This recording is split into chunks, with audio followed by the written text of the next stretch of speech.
Yeah. Hello. Good evening, ladies and gentlemen. Good evening, brothers and sisters. Welcome to another edition of Melanated Thought on this beautiful Sunday afternoon. I am Reggie O. And I am Mimi the lady. And what a lovely lady she is, ladies and gentlemen. Thank you. As always. Man, what happened this week? The debate? No, it was a town hall meeting. It wasn't a debate. It was a town hall meeting, yeah. I really don't know what it was because it was on two different stations, different, I guess it is stations, NBC and ABC.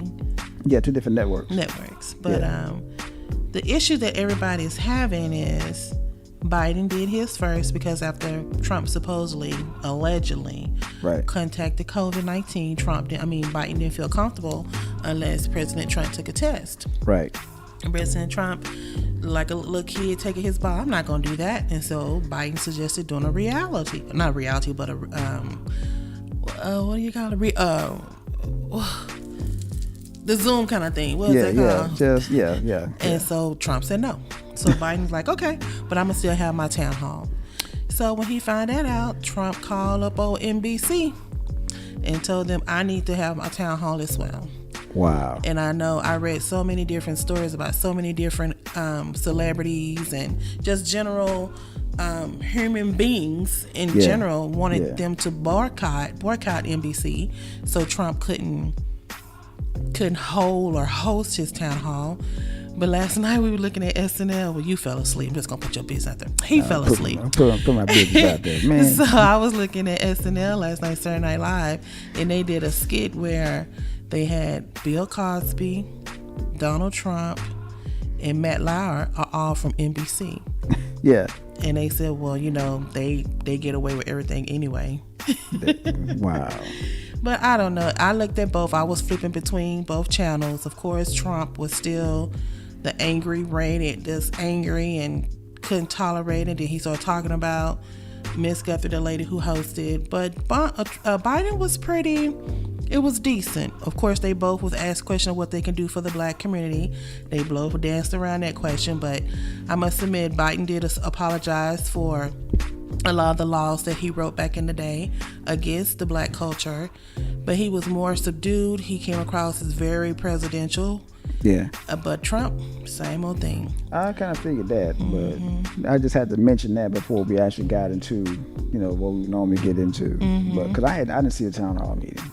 Well, they got another debate this week, so we'll see. No, that's going to be interesting. I can pretty much guarantee it's going to be the same thing as the last one. We will see how it goes. Considering who we're talking about here. Absolutely. So, but anyway. How was your week, babe?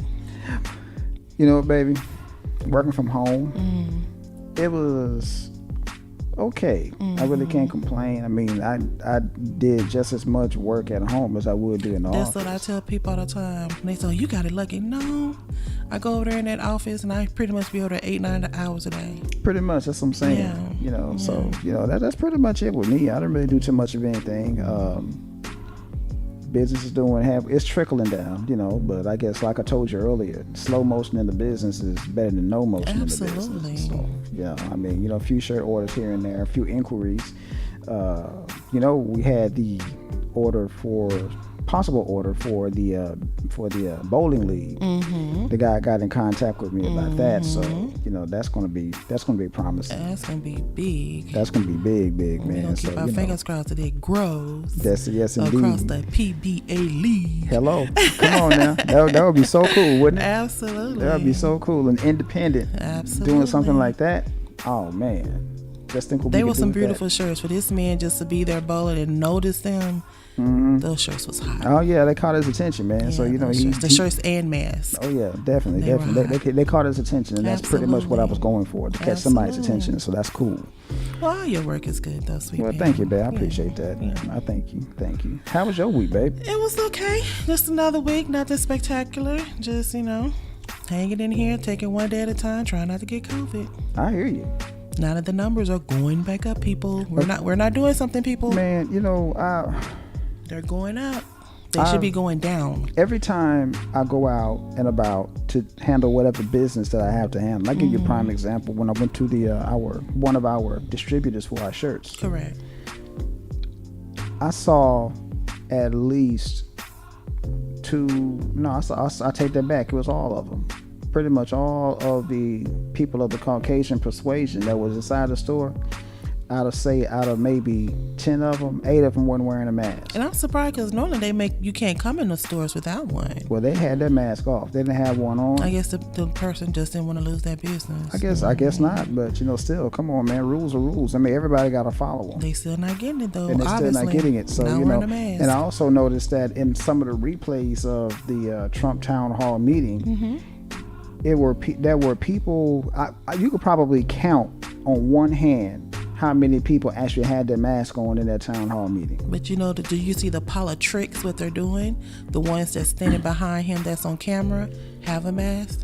Everybody else I saw that. Not. I saw that. I noticed that too. Politics. There you go. We talked about that a couple of weeks ago. Y'all check that show out. That was very interesting. Absolutely. And as usual, I have my little reading list of books that every black person should read at least once in their lifetime. 2 of these books came out from the last week's podcast. I'm going to go ahead and put them out there. One of them is Post-Traumatic Slave Disorder, America's Legacy of Enduring Injury and Healing by Dr. Joy DeGruy. And it pretty much goes in line with the subject of today, which is black self-hatred. And we're going to get deep into that later on down the line. But it touches upon this. I mean, people need to actually read that book. It's some good stuff in the book. And of course, I got our elder, Dr. Francis Cress Welsing, the ISIS Papers. It also touches on self-hatred. So definitely check that out. Check those 2 books out. You will not be disappointed. And a book that I read here just this week. It's a short read. It was on like 120 pages. A little over 120 pages. The book is called I Hate Black People Who Hate Black People. And basically it talks about the whole self-hatred thing inside the black community in general. It's actually a pretty good read. It's a good book. People need to watch it. I mean, people need to read it.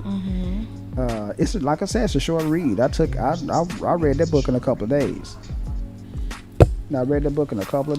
So if you're an avid reader like myself, definitely get that book. You will not be disappointed. It's a short read, and it's even a good book for those who don't really like to read that often. Okay. It's just really short. Another book by an author, I have quite a few of his books on my Kindle, Dr. Amos Wilson. He has some really good books, and his book is called The Psychology of Self-Hatred and Self-Defeat Towards a Reclamation of the African Mind. Now, this book is a very, very, very in-depth book about black self-hatred. So we, as a people, we really do need to stop the self-hatred, ladies and gentlemen. I'm just going to be honest with you, because me personally, I love my little blackness, and I love my baby's blackness, because she's a pretty little brown thing sitting over there to my left. Cocoa mocha. Not staying corrected. Caramel brown. Hello. Nothing wrong with it. It's all good. And the last book is a book I have just started reading. It's called The Nigger Factor, Chronicles of Self-Hatred by Asafo Chuma Asafo. So far, it's a very good book. I haven't had any issues with that book. That book is really, really, really good, and y'all need to check that out, man. So, and we might have the phone lines open today. I'm thinking about putting the phone lines open today if we get deep into the subject matter. And go ahead and tell them what the phone number is, babe, so they can go ahead and have that. We're going to put that in the chat room also, so people can have it. Okay, it's 469-638-3459. Again, 469-638-3459. Yep. And I just posted it to the chat line. Okay, so everybody definitely check that out. So, yeah, so we had some interesting current events, didn't we, babe? Yeah. What we got? I mean, it's like repeats of previous things. It's just more elaborate details that's coming out. Yeah. I guess we can always start with 16 days until the big election. Yep. But you have until October 30th to vote early in Texas. I will advise everybody to try to get out and vote early, because Trump has pretty much alluded to on the 3rd there might be some issues. He didn't really say, but he has alluded to it might be another repeat of 2016, and we all know how that went. Yeah. Long lines, machines not working. Of course, there's always going to be some. You're standing in line and they just shut the door in your face. Oh yeah. It's going to be a whole bunch of that kind of thing going on. So I wouldn't be surprised if it did happen. Absolutely. Because he pretty much gangstered the presidency. I mean, it has happened before. If people remember, well, I think it was the second George Bush, when he was elected the first time in Florida. Remember they stopped the vote count? So with that said, if you are going to vote, brothers and sisters, by all means, family, do your due diligence, do your civic duty, do your thing, make sure your vote gets counted, do your homework, do your research, man. Research these candidates. I mean, the reason why that me personally, I choose not to vote this election cycle is because of the fact that I don't really too much care for either candidate. I'm just going to be honest with you people. I've done my research. We know how Trump is. We know he don't give a damn about the black community. Satan doesn't show who Satan is. And you know, that's my opinion. I'm calling him Satan because he has pretty much. Well, you know, hey, it is what it is. You call a spade, man. Absolutely. He done showed his horns several times over. I mean, he's not a good candidate at all. I mean, he is very incompetent in this line of work. I'm just being honest with y'all. It really is. This world is not a business, and he's trying to run it like a business. No, it's not a business. It's not a business. Or a reality show. Nah, damn sure in a reality show. And you know, and like I said, I've been a big drum hit beater on this one right here. I'm not really a fan of Joe Biden either, because of his past with the black community. I mean, that 94 crime bill did a lot of damage to a whole lot of black families. Absolutely. I mean, granted, he apologized for it. 20 years later? Just about 94. Just about, little, yeah. No, oh yeah. Come on now. He did it on the town hall the other night too. It don't matter. You know, you should. He got emotional, teary-eyed. You shouldn't have done that shit in the first place, in my opinion. So you know, I mean, that's my personal opinion. You didn't apologize for it then. Don't apologize for it now. It's too little, too late, in my opinion. Well, one of his statements was like, "There's a different time than back then," but to my opinion, only thing is, back then they was putting black men in jail. Now they're just killing them. Yeah, you're absolutely right. You're absolutely right. You're absolutely right. I mean, not just black men, black women too. Yeah. It's like a modern day lynch mob out here. That's pretty much what it is. They're lynching them. They just instead of lynching them, they're putting bullets in them. I mean, 20 years plus ago, we had people in jail for petty crimes. Yeah, small stuff. Now people are getting killed for petty crimes. Yeah, for no reason whatsoever. I mean, how the hell are you gonna sit up here and shoot a man down like a dog in the street when he got his hands up in his grandmother's backyard with a cell phone in his hand, no weapon he's walking whatsoever, to his car and y'all pull him by his shirt and shoot him 7 times in the back. Instead of tasing him, you shoot him. Yeah, 7 times in the back. 7 times. That's a lot of aggression. That's a whole lot of aggression. So you're missing with that one. And this and the one that we all know about, the whole world knows about this one. You sitting up here putting your knee on a man's neck and he's telling you he can't breathe and you don't let up. Tell me, if you stop talking, you can breathe. What?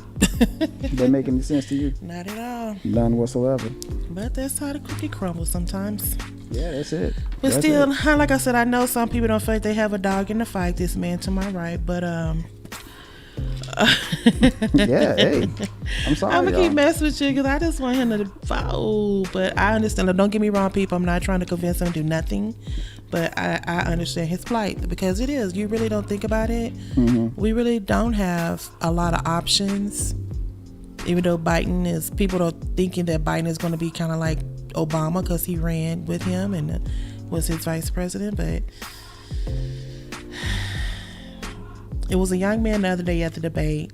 He said something very profound. He said, even though both candidates hasn't really answered my questions, he said, I am going to do my due diligence to try to get Trump out of office. If that's the stance you want to take it. But at least do your homework first. Don't let nobody try to persuade you. You're trying to follow. I agree with you on that. Follow the leader kind of thing. I agree with you on that. And lady and family, don't let the Democrats scare you into voting Democrat by saying if you don't vote, Trump is going to be in for another 4 years, because as a community, black people, we've been dealing with people like Donald Trump since day one. So what else would be different for us? As we came over here on the ship. Exactly my point. The canoe, however we came over. Exactly my point. That's kind of my whole point. We've been dealing with people like that since day one. Absolutely. So don't let somebody scare you into doing it. Don't let them shame you into doing it either. And, and don't let somebody pull out the whole ancestor thing either, because I mean, do what's in your heart, basically. Absolutely. If you feel in your heart that you don't want to vote, then don't vote. If you feel in your heart that you want to vote for Joe Biden, then vote for Joe Biden. Even if you want to vote for Donald Trump, vote for Donald Trump. Completely up to you. I would never tell anybody who to vote for or not to vote. You have your own mind. Use it. Don't let somebody else think for you. Just like all the commercials here lately on TV, they got so many. I saw one other day with Magic Johnson. Just vote, people. Just do your due diligence and vote. No, I'm not going to do that. I can't do that. I'm sorry, Magic. I respect you and everything. You was a good basketball player, but damn it, I'm not going to vote just to be voting. It's not going to happen. Got you. What else you got, baby? Well, I saw a very interesting interview the other day. Gayle King spoke with Breonna Taylor's boyfriend, Kenneth Walker. That was his very first interview that he's given since her death. Right. And I got a little emotional watching it, because he was explaining the events that happened the night. Yeah. And it's totally different what's in the police reports. Of course. And what got me is that he said he can barely sleep because he still heard her screaming. God, I can't even imagine. I couldn't even imagine. And one of the things, also another thing that stuck out to me is, like, you know how when you in the house and the police, put your hands up. And he put his hands up. They said, come on, come walk outside. So he walked outside with his hands up. And once he got out there, the police officer said, well, are you hit? And he said, no, I'm not hit. And the police officer told him, that's unfortunate. Yeah, I was like, and even Kenna was like, I can't believe a police officer said that to me. So, yeah. If you want to check it out, they're going to replay it on BET this week. But it was a very interesting interview. Now, I must admit, at first when I saw that it was Gayle King, I was like, okay, here we go. It's going to be another R. Kelly kind of thing, you know. Yeah. But she gave him his due diligence. She asked him fair questions. Yeah. A lot of questions that we as a normal citizen would have in our mind. Yeah. And he was forthright, and he answered all to the best of his ability. Good. And he just pretty much said that they had so many plans together, that they had planned out together, and now she's gone.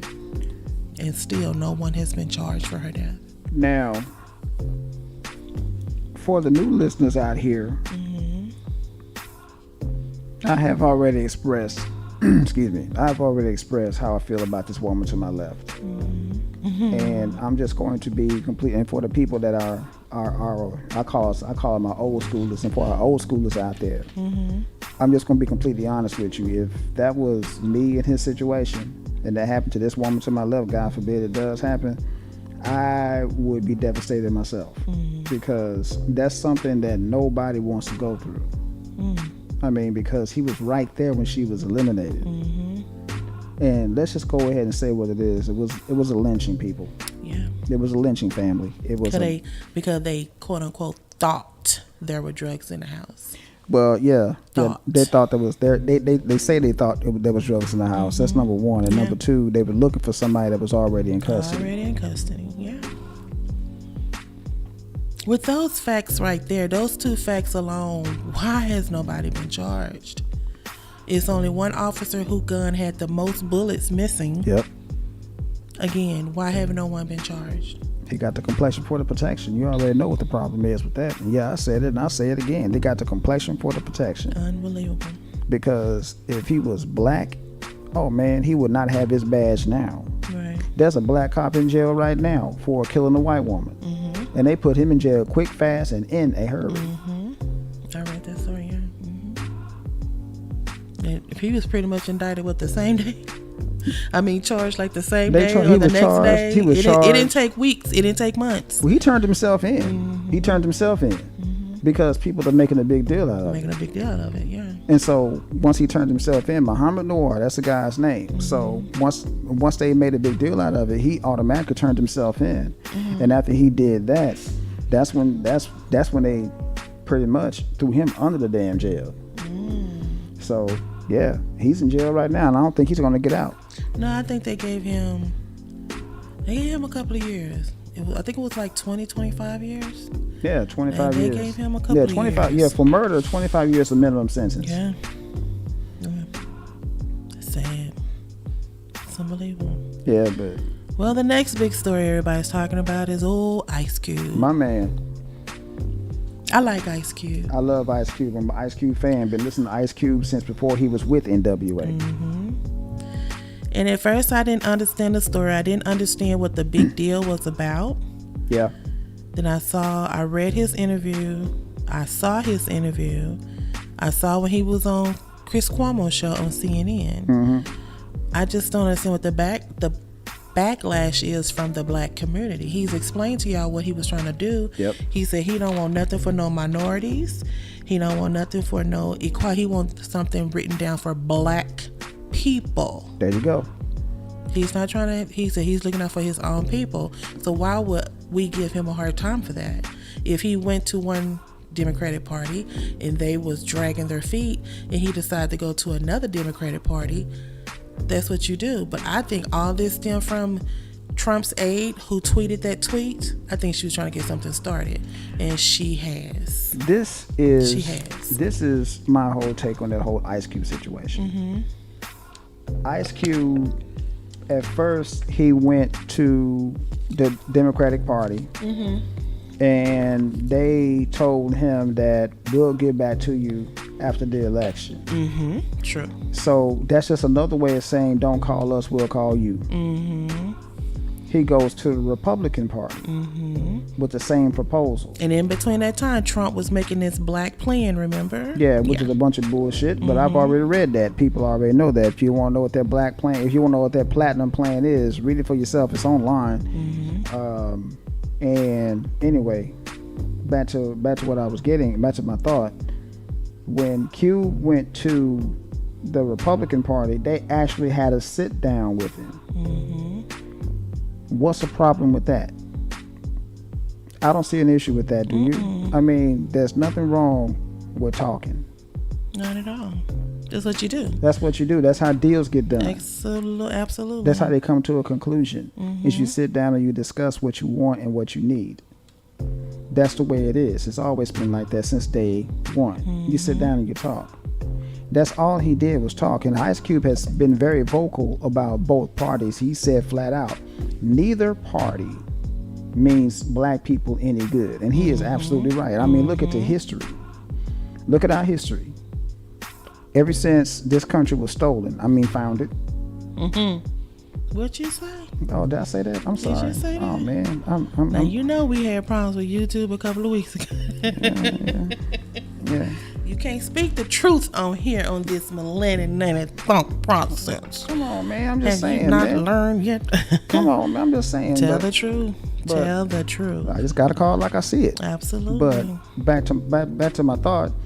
When he went to the Republican Party, they actually sat down with him. What's the problem with that? I don't care who does it, as long as it gets done. If the Republicans put something on the books for black people, not minorities, not urban people, not people in bad neighborhoods, none of that crap, for black people, foundational black Americans, that's what we're looking for. We're not looking for anybody else. Because the word minority encompasses a whole lot of people, right, including white women. Right. So you really got to watch that. That's what he was saying. I'm not doing it for all that. Yeah, and all that's pretty much what he was saying. Right, all these different groups, man, because we get the crumbs from the table when it's all said and done. No, that's not what he's looking for. So, and that's pretty much what Cube was trying to do. And people are making a big deal out of it. I don't know why. But it's us, though. That's what's confusing me. It's the black culture that's giving him the most static. See, the thing of it is, and the Democrats are making it a big deal too. Let's just be honest, y'all. Oh, the Democrats are making it a big deal also. But isn't it more black people that's Democrats than Republicans? Yeah, I think when I last looked at it, I think about 75 to 80% of black people that vote Democrat. Absolutely. So we have to wake up and don't fall for the okie doke, ladies and gentlemen. We really do. Yeah. Let's just be real. I mean, just don't run on the first thing that you hear. No. Get both sides of the story. Get the whole story before you start making a conclusion. I mean, that's part of the reason why I want to do this show and do this podcast in general. And start this podcast. You want to get both sides of the story. You don't want to just get the biased opinion of somebody else or what somebody else says. Correct. So that's what you do. Mm-hmm. You do your research, man. Get both sides of the story. Absolutely. That's it for current events, baby. You got anything else? That's pretty much. I want to end with that because that leads us into our current topic. And before we start getting to the current topic, I got a little snippet I want to play from Brother Minister Malcolm X, and it's getting ready to come up in a few seconds. Let me turn the music off. And that's our new theme music, y'all. How y'all like it? Another original by Reggio. Yes, indeed. It feeds the needy. Yeah, buddy. Yeah, I played that last week, actually. So. Very nice.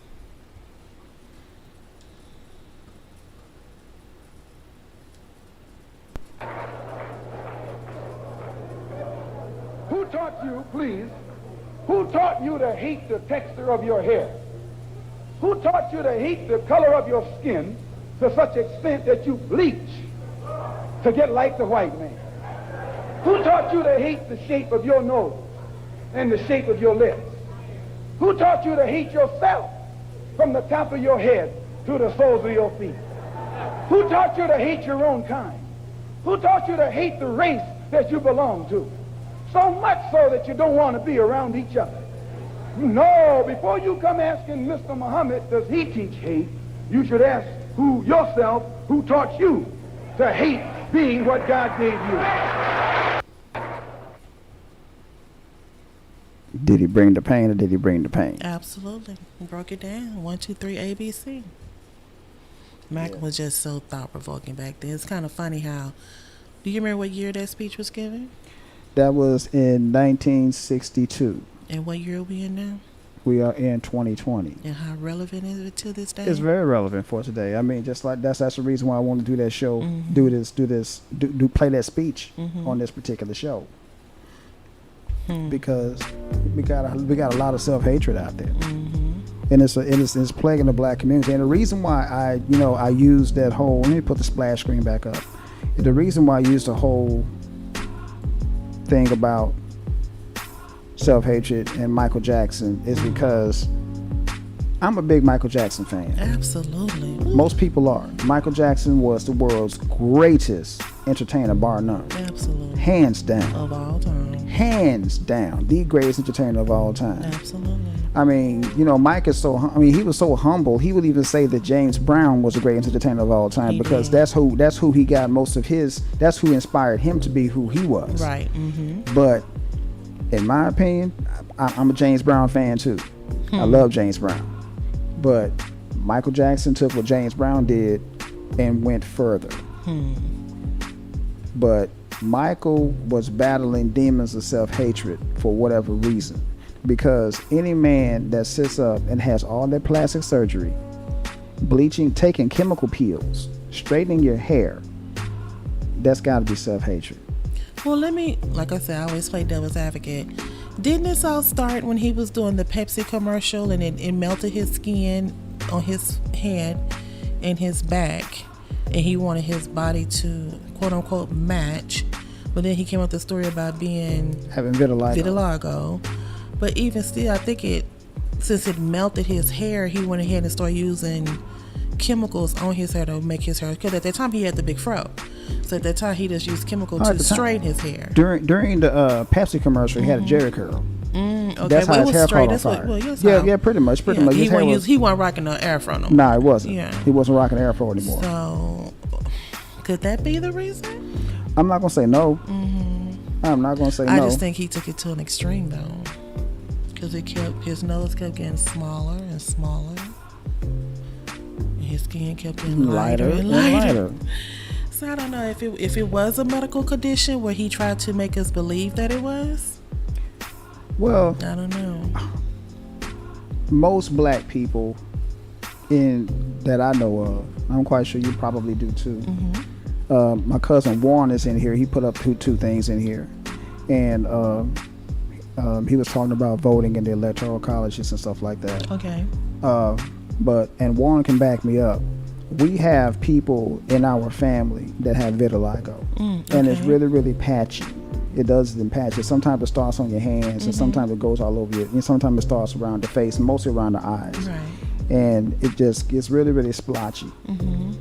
Now, if he had vitiligo, and that was a rumor that the reason why he started wearing the one glove is because he had vitiligo and he was trying to hide his hand. Correct. So I don't know how true that is or how false that is. I really don't know. I mean, I wasn't a fly on the wall. That's the only way I would know. But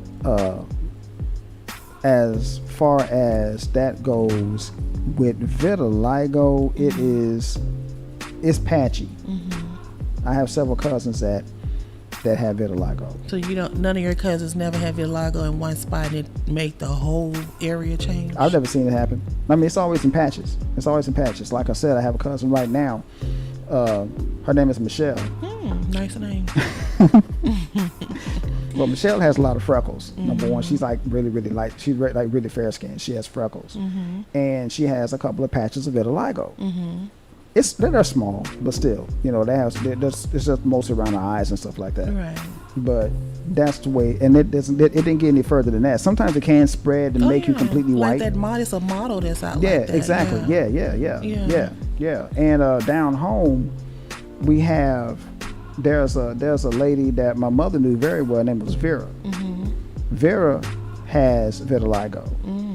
I mean, her face, was really patchy and stuff like that. As a matter of fact, one of Vera and her sister, I forgot the lady's name that quick, and she was really good friends with my mother also. They both have vitiligo. Oh wow! So is it like a It's a genetic. It can be. Yeah. It can be because I don't know anybody else in his family that had it, unless they just didn't talk about it. I don't. That's what gets me. That's what gets me about the whole vitiligo thing. That's why I'm kind of like leery on the vitiligo thing about as far as Michael Jackson's concerned. So I really don't know. So if he has it, then more power to him. Well, more power to him at that time. God bless the dead. But I think that a lot of that Opal, that's who it is. Yeah, you're right, Leslie. It was Opal, Miss Opal. Okay. Leslie in here. Yeah, Leslie. Yeah, what's up, Les? Good show last week, brother. Very good show. Yeah, no doubt. You no doubt. Nash, Opal. Very good guys. Yeah, it was Opal. She has vitiligo too, but and it's patchy, like I said. It's really, really patchy.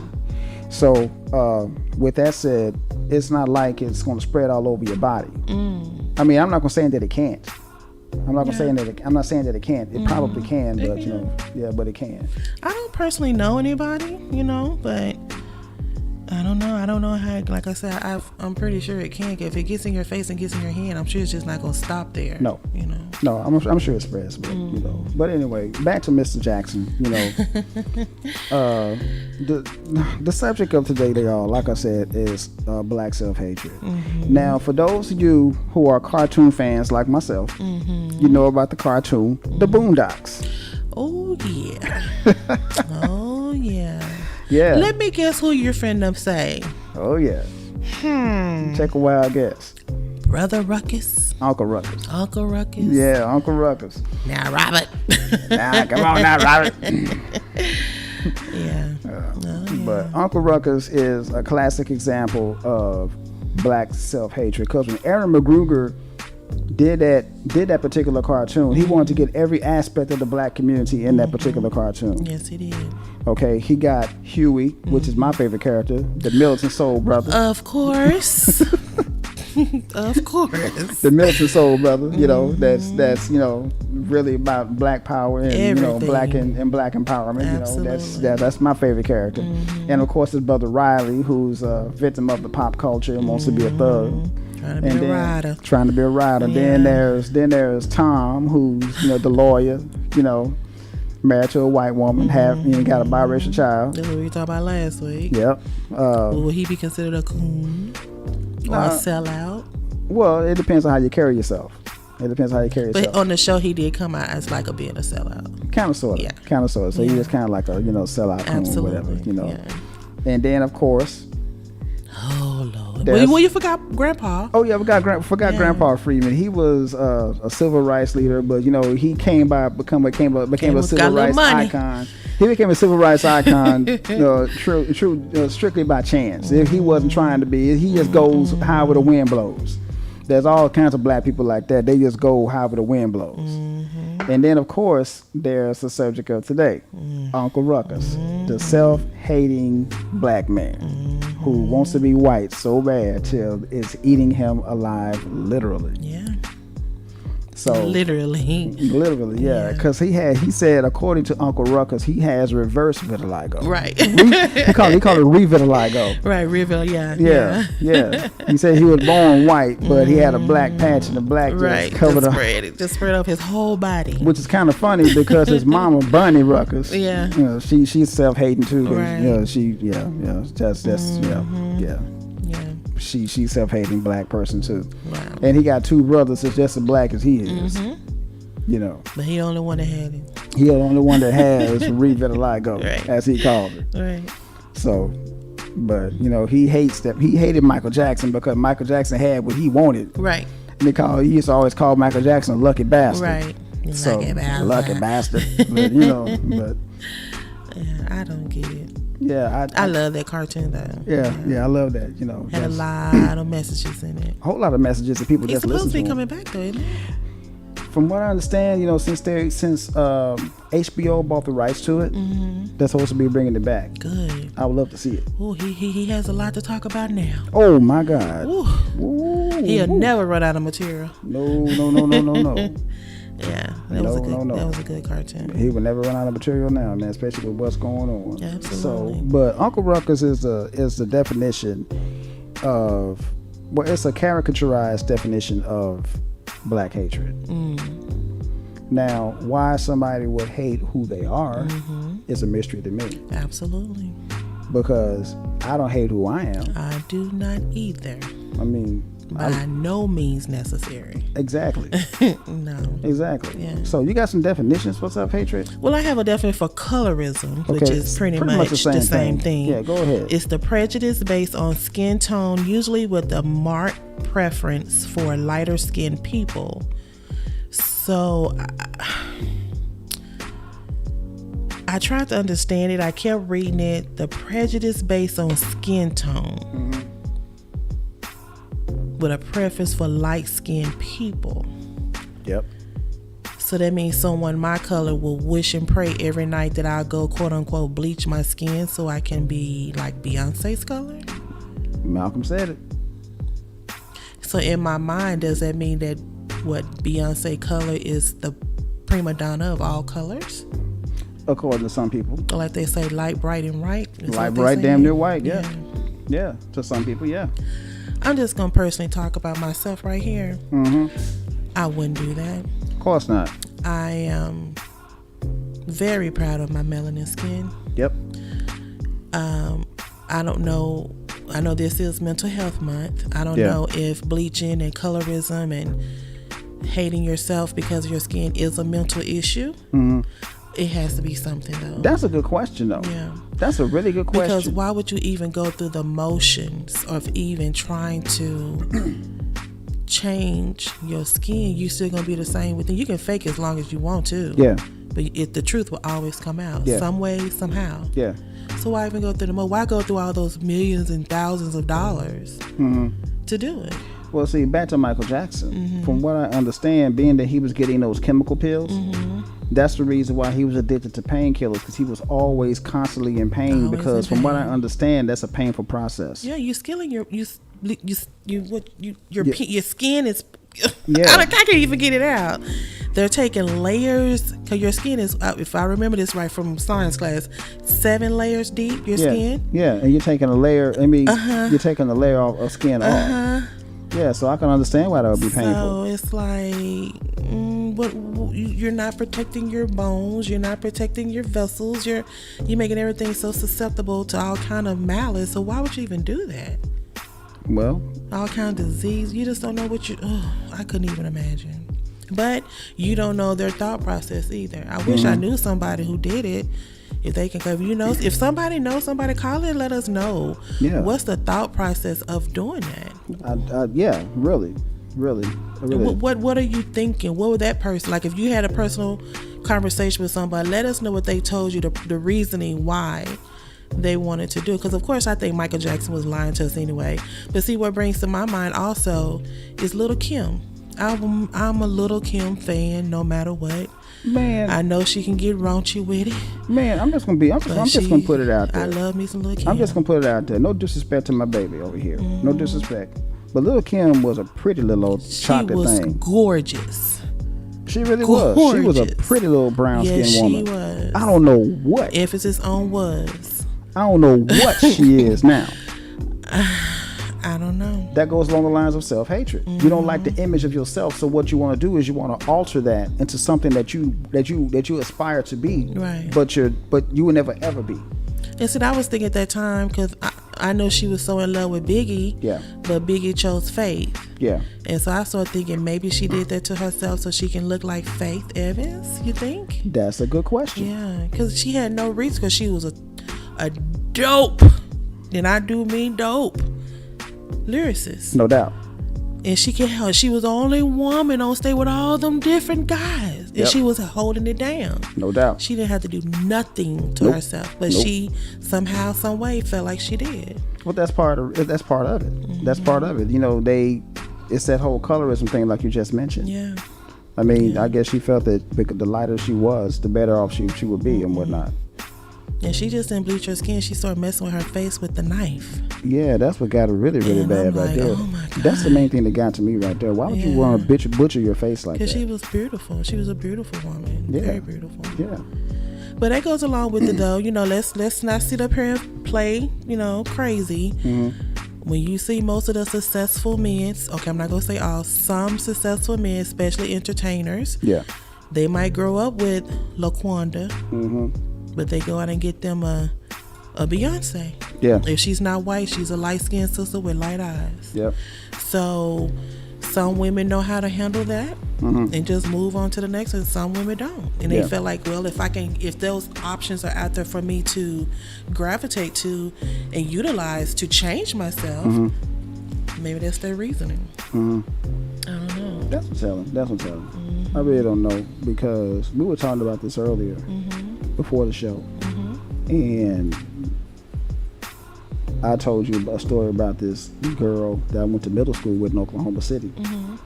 How she was getting beat up by the darker sisters for whatever reason. I mean, it makes no sense. Because she was light skinned. Yeah. Let's just keep it real. That's what it is. Yeah. Speaking of light skin, people need to check out the movie School Days. Very good reference. Because that movie talks about the battle between light skin and dark skin. I didn't even think about that. That's good, babe. Yeah. That's why Spike Lee did that movie, because of the battle between the light skin and the dark skin. He did another movie too. I want to say Jungle Fever.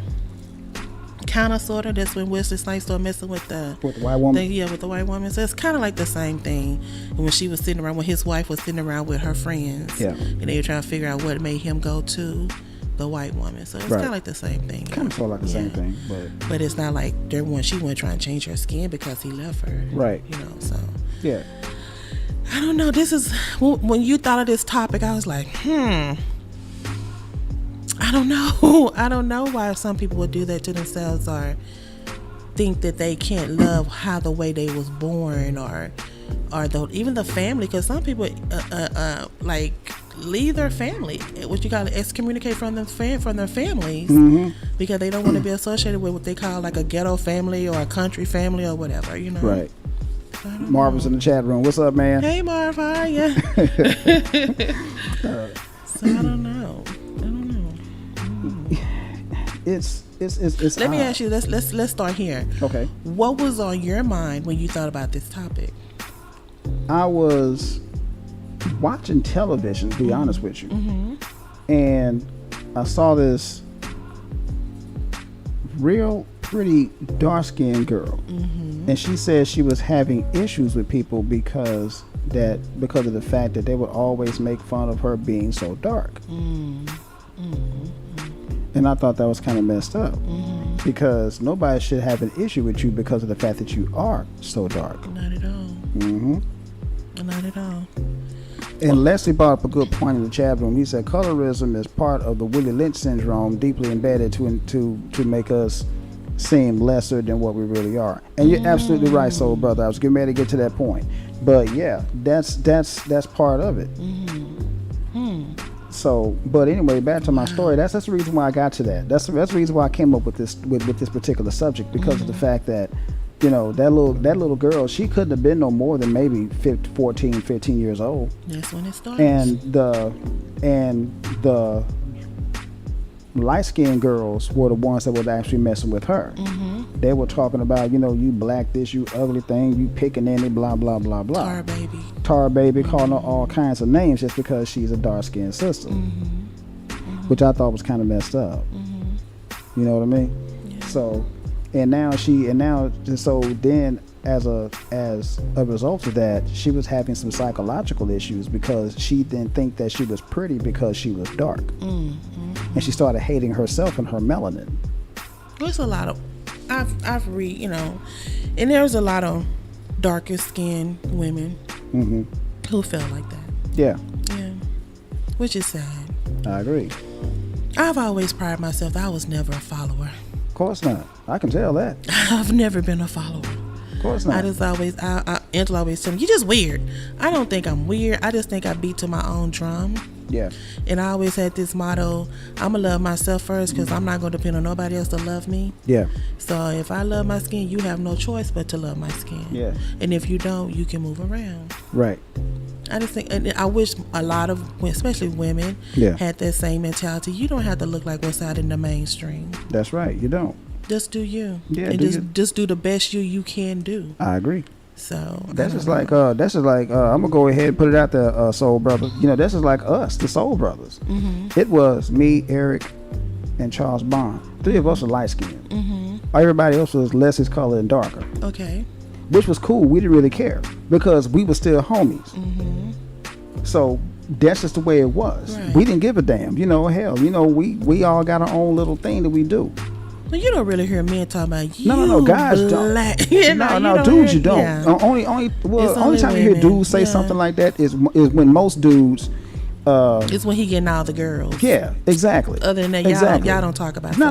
We don't really talk about that. Marvin put something up here. He said, "Our self-hate and renouncing of Africa goes way back. I remember you used to play the duds and some rag on each other, and we would have somebody, you know, call somebody an African booty scratcher." Yeah, you're right.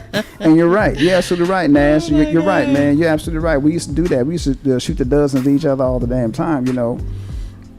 But that's we. And that's a holdover from slavery days. Is that black people were told that black was negative. You know, so, and that's part of the problem. We were told it was negative, and we started expanding upon that. Oh, black is negative. The black I am, the more negative I'm going to be. Right. You know, because every time you turn around, white people were saying, "Well, you're black, which means you're inferior." Right. They equated that with being inferior. Right. So, well, now that you don't put this out here, hey Gwen, I was telling Reggie about your situation. I'm glad you put this out here. She said, I am light skinned and thick woman. I was picked on as a kid, but I love all of me with straight hair. Yeah.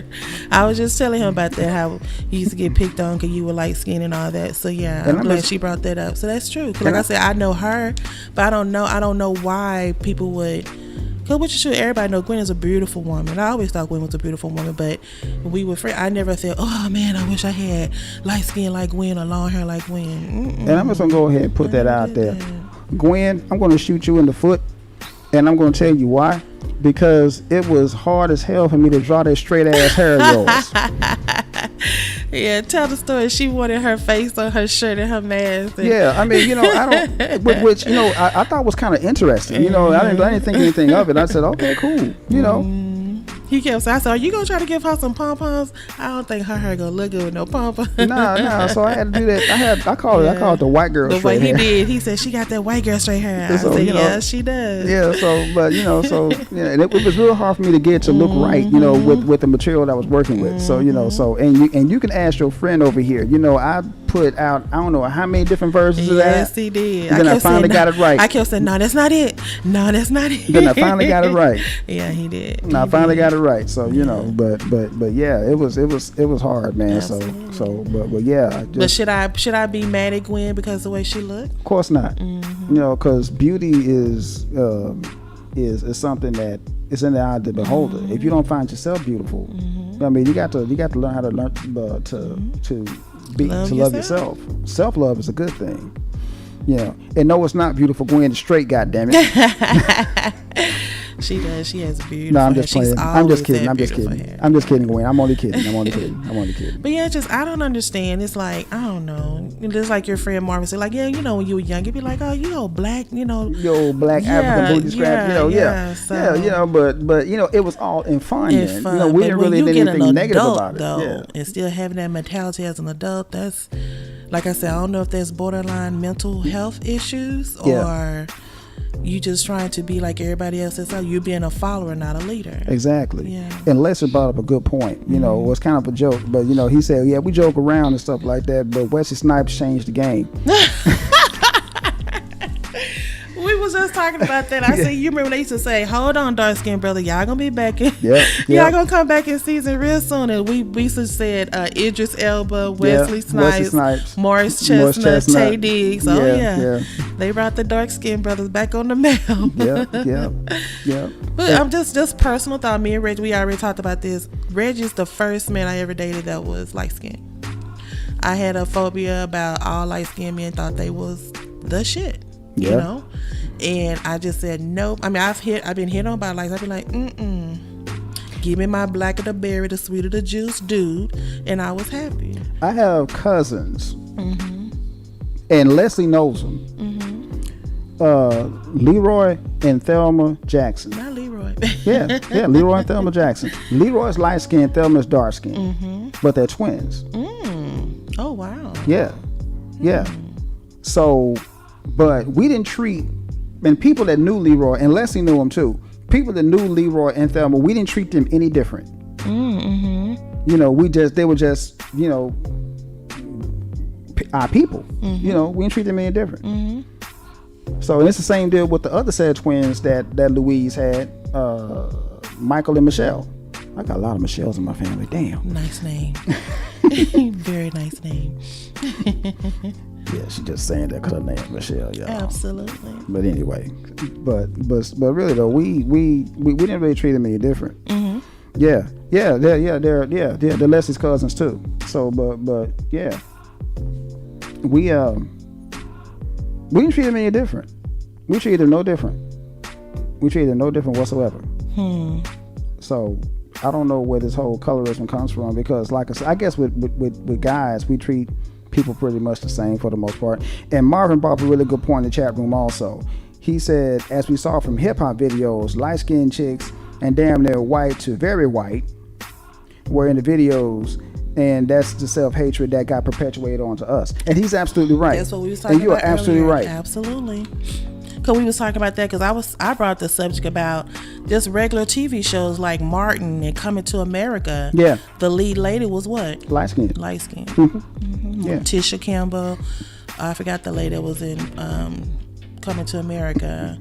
But yeah, they were the light skin. And like, I brought up the subject too, like most of the time in these shows like that, the dark-skinned sister, if she was with a group of her friends, she always had man problems, or she was like the one that they always picked on, or she was the butt of the jokes, right? And then like even back in the day, she was the maid or something like that, you know.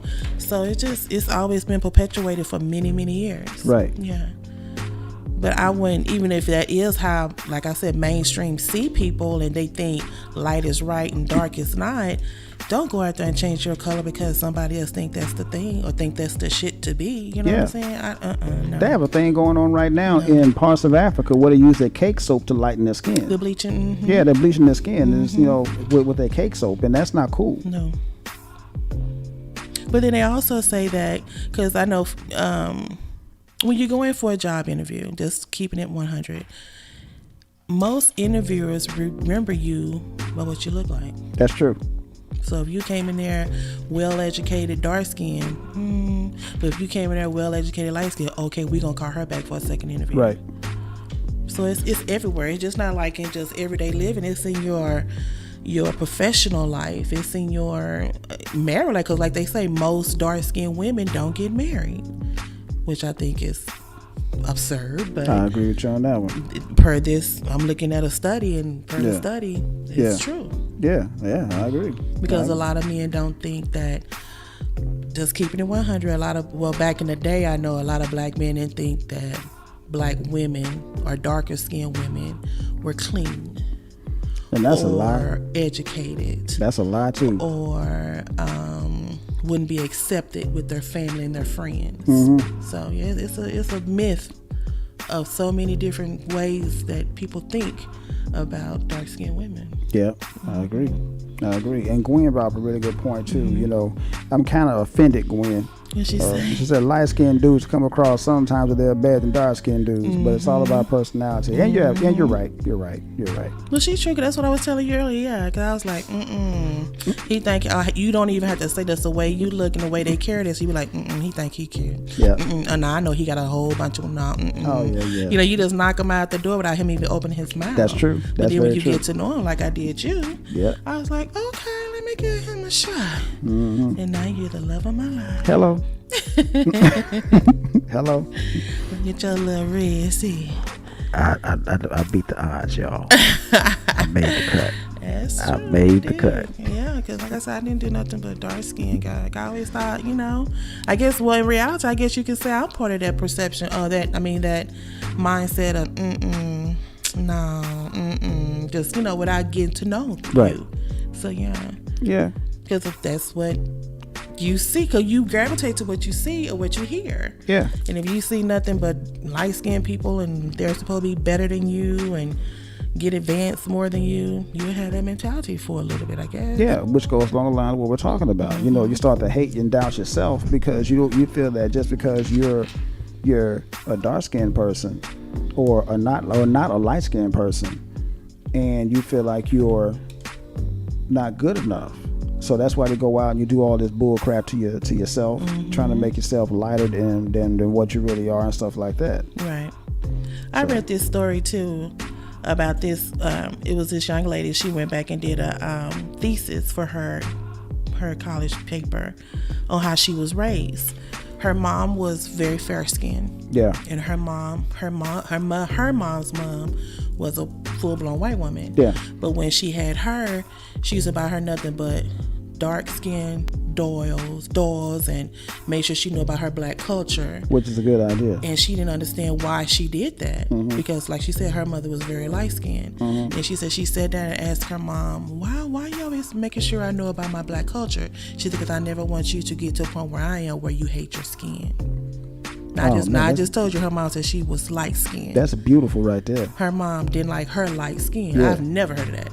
Yeah. Now I've heard of some others. Cause like I was telling you earlier, my favorite movie in the world, well, one of my favorite movies is Imitation of Life. And that's a good movie. Her daughter didn't love her mom until the very end when she was in a casket. Of course. Because of her skin. Yeah. At first I thought because of her being a maid. Yeah. But she didn't like her because of her skin, because she tried to pass herself off many times to be white. So it's just, I don't know, like I said, it's just a...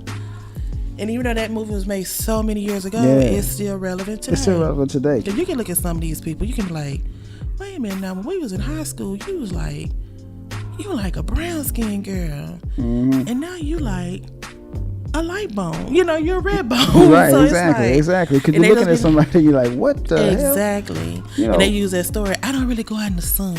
That's a lie. Come on, man. Well, you might need to start going. But check this out though. I'm gonna put this picture up on in the show real quick. Okay. Sammy Sosa. We brought him up last. We didn't really elaborate on him. But I had to get on Sammy Sosa. Now, Sammy Sosa is from the Dominican Republic.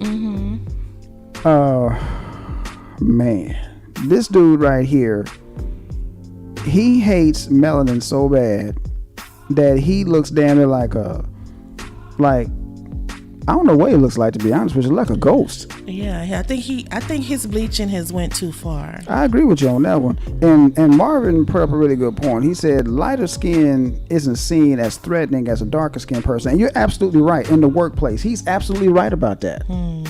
He's absolutely right, because light skin is less of a threat, which is going to be the topic, which is going to be kind of like a topic of next week's show. Toxic masculinity. Where do you get this from? I'm just so in awe where you be grabbing these titles from. That's hot. That's real hot. Oh yeah. That's very thought provoking. Yeah, we're gonna talk about that. So fellas, get ready. So Nas, I might have you on next week. Leslie, YouTube less, and anybody else I could think of we're gonna talk about some toxic masculinity. You know, and your thoughts on that. With it, I'm a light skin and she never been married. Yeah. Oh yeah. Well, that's a myth, because she's one of the odds. Because most of the time, most light-skinned women get married. Yeah, most of them do. But let's get back to Sammy here. I think Sammy done bleached his skin so much, he done took the pigment out of his skin. Damn, yeah, look at that, man. You see he don't that? even have any more pigmentation. It's just like, I don't know what that is. What is that? What's that? It was a Jamaican singer, a reggaeton singer, Major Lazer. He's done that to himself too. He was dark. He was the same shade as your brother Michael. Wow. And he is the same. And right now he's the same shade as Sammy Sosa. Wow. Sammy Sosa right now. I always tell my brother I think he's a handsome man. My brother's like, I'm not. My brother's handsome to me. Yeah. He looked just like my dad, and I thought my dad was a very handsome man. And they're dark skinned men. I don't know. This is Well, he couldn't have did it so he can move up in the sports world, because by this time he was doing this, he had already retired, right? Yeah, he already retired. Okay, well, let's go back to the reggae person that you brought up. Maybe he did that so he can hit it in mainstream. No, it's not Major Lazer. I'm sorry, it's Vibes Cartel. I'm sorry, I got that wrong. I apologize. Okay. Yeah, it's Vibes Cartel. Look him up. Is he still in the mainstream? I think he's still in the music game. Okay, I think maybe he's trying to make a name for himself. Yeah. Because most people that go through those transitions like that, they're trying to make it more or less, I guess. Yeah. Or become popular, or I don't know. Leslie put up a joke. He said he's gonna dye his eyeballs next. Yeah. That's all that's left to do. And Marvin put up a really good point too. He said that's what happened with a lot of blacks in the day. My grandfather was very light. My grandmother was very dark, and they did it out of love, but they had to balance the skin tone. And Malcolm X explained this in one of his speeches, and he really did. Because like Malcolm himself, his father was really, really dark, and his mother was really, really light, because Malcolm's mom was from Grenada. So, and she was like really, really fair skinned, and the reason why she was with Malcolm's dad is because Malcolm's dad was a very dark man. And she wanted her children to have some melanin, which they did. Yeah. I mean, even though Malcolm was still kind of sort of light skinned, I think me and Malcolm were about the same color. But still, that's why she did that, so that her children could have a little bit of melanin in their skin, which is a good thing. Absolutely. Well, let me put you on Front Street for a minute. We've already talked about this morning. Yeah. You dated light skins before? Yeah. Why? I have. I mean, they was just available, man. It's not like I prefer. Available. I mean, it's not like I prefer. I prefer a chocolate sister, your shade and darker. I mean, that's what I prefer. Okay. So Could you tell the difference? Is there a difference? No, to me, no, because you don't look at how somebody looks. You look at what's coming. You look at what they got in their head, and you look at what comes out of their mouth. Absolutely. You don't look at somebody. Oh, she light skinned. I gotta hook up with her. No. Wasn't even like that. Well, most people think that most light-skinned girls are, like I said, educated and world traveled. I know some light-skinned chicks are dumber than a box of rocks. Got the best sex in the world, and all those different things you guys think about. That's a lie. I know some light-skinned girls are dumber than the handful of sand. I'm telling you, man. Saying. Man, come on, man. Some of them so damn stupid. They don't know their ass from a hole in the ground. Yeah. So, that's a lie. But I do know quite a few light-skinned women that just sailed their way through school because of the fact that they are light-skinned. Absolutely. Yeah. I went to college with a bunch of them. They just sailed their way through school. Didn't hardly do shit. Then they had people do stuff for them, and that's how they got along, and that's how they passed their classes. Like I said, they know how to be manipulated, I guess. Yeah, that's exactly what it is. They manipulate whoever they want to be with, or whoever they're with at the time to do their bidding, and that's how they got through school. And most men, I'm trying not to pick on the men today, but most men do like the lighter complexions. I agree. So a lot of them do. A lot of them do. You know, me personally, I've always leaned more towards the darker skinned sisters. Always have. You know. My brother, he probably did. I'm gonna ask my brother Colin because I used to make fun of him all the time. Be like, yeah, Michael, you gonna marry you a light skin? Cause that's all he dated was light skinned women. I can't remember Michael ever dating a dark skinned woman. Well, Not to put you on Front Street, brother, but I'm just reminiscing. I reminisce. But like his wife, Kimberly, is a light skinned woman. Yeah. Because my mom, because you know they always say you marry someone that's like your mother. Right. And like my mother, you know. Yeah, that's pretty much it. I mean, your mate is gonna go more towards the way a man thinks is that most men, there are exceptions to every rule, but most men are going to date, 9 times out of 10 are going to marry or choose a woman as his mate, that a woman that's kind of like his mother. Absolutely. But like I said, there are exceptions to every rule. I mean, for example, hell, I'm dating you. You and my mom about the same shade. So that's just the way it is. And like with me, my dad is a berry man, very berry chocolate man. And God rest his soul.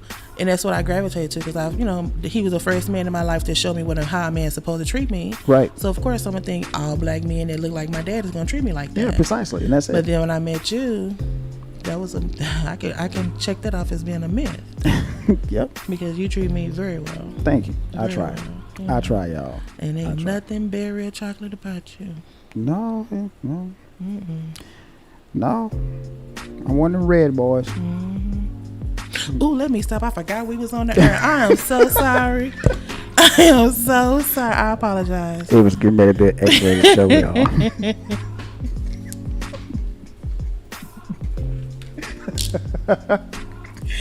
I apologize. I got to keep it professional. What are we talking about? But no, seriously though, I don't know. Like I said, this topic had me puzzled. And when I started doing my research and I started finding out how a lot of dark-skinned women are getting married and how they're judged in the workplace and how they feel like they have to do something different to make a man notice them or to hang around a certain color group of friends. No. I don't know. I just never had that. I never had that instinct. Now, don't get me wrong. We all done did the weaves and the, whatever. But as far as changing my skin tone, no, not at all. People do it, though. Not at all. That's the whole, that's kind of where we're going with that. People do it.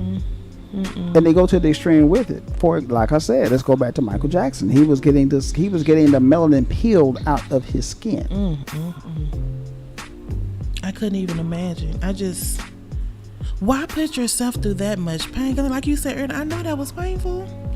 Let me interject here. I was reading an article on Essence.com and Leslie Jones. You know who Leslie Jones is, the comedian? I like Leslie Jones. She's funny.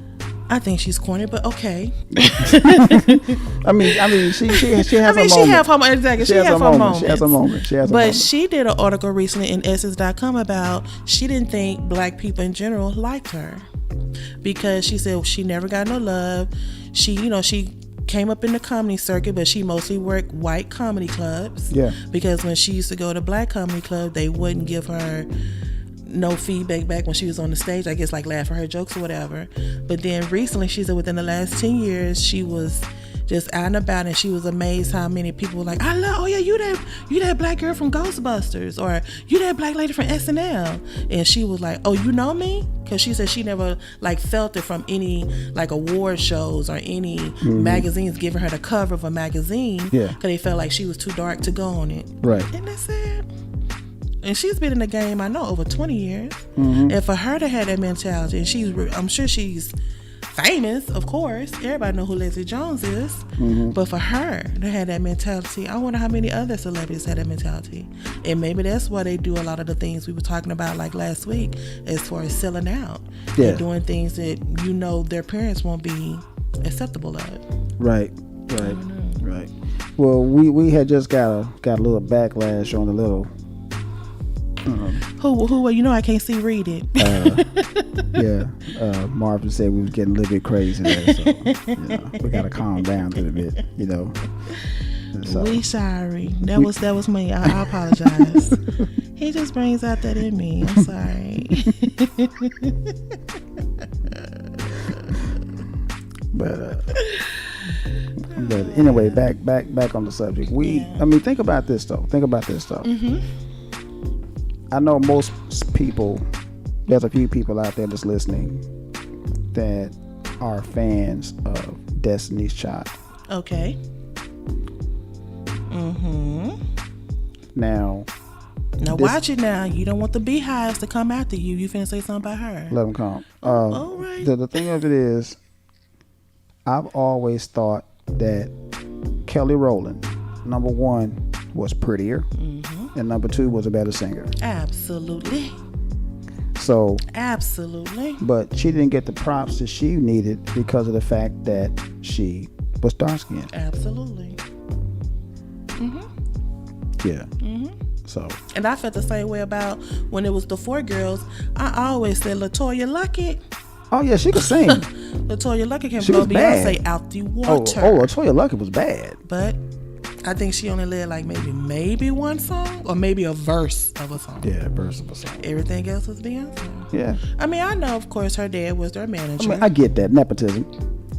But you also gotta let the ones that's cold come cold. You know what I'm saying? Yeah, man. I mean, come on, man. If you can sing, you can sing. You know, let that person, do their thing. You see what I'm saying? But, and I must admit, Beyonce did something here recently about black skinned girls, and she had all the different shades of black in it. It was very beautiful.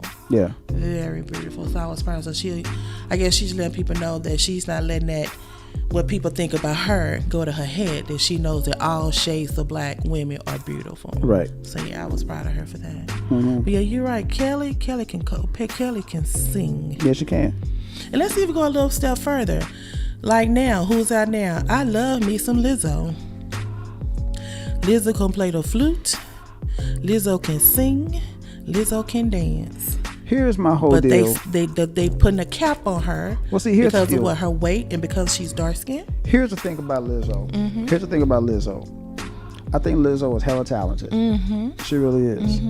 But I think that whoever she's talking to and whoever her handlers are need to tell her to tone it down a little bit. I think she's trying because she's not getting the love she's supposed to get, though. Exactly. I mean, because every time you see her, she got an ass in the air. Right. I mean, granted, there's quite a few people that like a big woman with a butt in the air. Absolutely. But I'm just saying, there's some people out there that like that, but everybody don't want to see that. To each his own. Tomato. tomato. But my point is this. I think that she is getting a little backlash because of the way she's a little things. backlash. Yeah, she's getting a whole lot of backlash. That's the only thing I didn't like about Lizzo. Because like I said, she's hella talented. I give credit where credit is due. But I think that she's over-sexualized.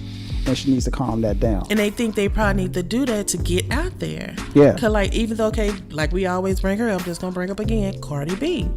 Cardi B is a light-skinned sister. She went and got her body made because she wasn't born like that. Yeah. She got her body made just perfect. In some people's eyes, it's perfect. Right. But she's still very highly sexualized and wear all the different kind of clothes and everything. But she hasn't gone to the, she has gone to the extreme of Lizzo. But I just personally feel like Lizzo don't have to do that. I agree with you on that. Because you never seen Jill Scott do that. No, you didn't. You never seen when Lettucey, now she's not, but when Lettucey was a little heavy, you never seen Lettucey do that. Nope. And both them sisters can blow. Especially Lettucey. Can blow. I say Lettucey because Lettucey's a chocolate sister. Absolutely. And she can sing her ass off. Absolutely. And I guess some people just know the levels of the extreme of what they will and what they will not do. If they time to shine come, their time to shine come, but they won't sell out them souls or lose their souls just to get famous, if that's the right word to use. Yeah. Famous. Yeah. Well, see, that goes online what we're talking about. Yeah. But by Lizzo doing that, we're talking about her. Yeah. Like when she wore that assless shirt to the Lakers game, I didn't even think nothing about it. I'm thinking, why would she put her ass on the chair? You don't know who been sitting in that chair. No, that's her ass. That's what I'm saying. Why would you do that? I didn't even think about that it was assless. I didn't even. Yeah. I'm just saying, she don't know who been sitting there. That's the first thought. That's what I'm thinking about it. Oh yeah, her ass hanging out. That's what I was like. Oh, okay. I see it there because I can say, why am I making a big deal? But then I started realizing, okay, she didn't have to do that. But again, let's do it like this. When Prince did it, Did y'all make a big deal out of it? I thought it was unnecessary in the end too. Did you really? Yeah. The asses chaps. Yeah, I thought that was completely unnecessary, Prince. Yeah. But I'm just saying, and and me and Marvin are Prince fans. I think Marvin has most, if not all, of Prince's music. Wow. So, and he put something out there in the chat room. He said that's what make black so beautiful when it comes to all the shades. A black person and a white person will make a baby that's still considered black. Two dark-skinned people can make a light-skinned baby. And he's absolutely right. He's absolutely right. You want to go a little bit further than that. The black woman is the only woman on this planet that can produce every single race that's out there right now. It's called the Eve gene. She can do what? Produce every single race out there. Race? Yeah, every single race. A black woman can have a white kid? Yep. It has happened. There's a couple out. There was a couple in England, biracial couple. One child came out black and ace of spades. One child came out blonde hair, blue eyes. Okay, so that means they got more of the dad's DNA, right? Yeah. You said the dad was white. But this was a black mother though. Well, they always say one drop of black blood, you black. Exactly. So, she might have looked white, but she was still gonna be considered black, I guess. Oh, Gwen, make whatever statement you got, man. Don't nobody like it, fuck them. What's she saying? She said she gonna make a statement, but she might be the wrong statement. Hey, no, this is what this podcast is about. This is what this is about, man. If anybody gets offended, they can log the fuck off. That's what I feel about the situation. Listen to me, I'm cussing like a sailor. You think I give a damn? I done said ass a couple of times, Karen. I think I said shit too, didn't I? So, I'm normally not a cusser. Say what you feel, man. Say what you feel. We all do it, man. I mean, come on. We're gonna say what we want to say, and that's it. So, say what you gotta say, sister. And again, you guys, you said the chat line is open. The chat line is open. Yeah, if you guys want to call in and give your thoughts, please do. Yeah, absolutely. Well, hold on, let me put it up first. Let me turn it on. Because at first I wasn't gonna do it. Now I thought. Don't ever think you gotta come on here and type in your thoughts. Don't never do that. Say what you want to say, man. Don't nobody care. Come on, man. Hold on, let me turn the volume down real quick.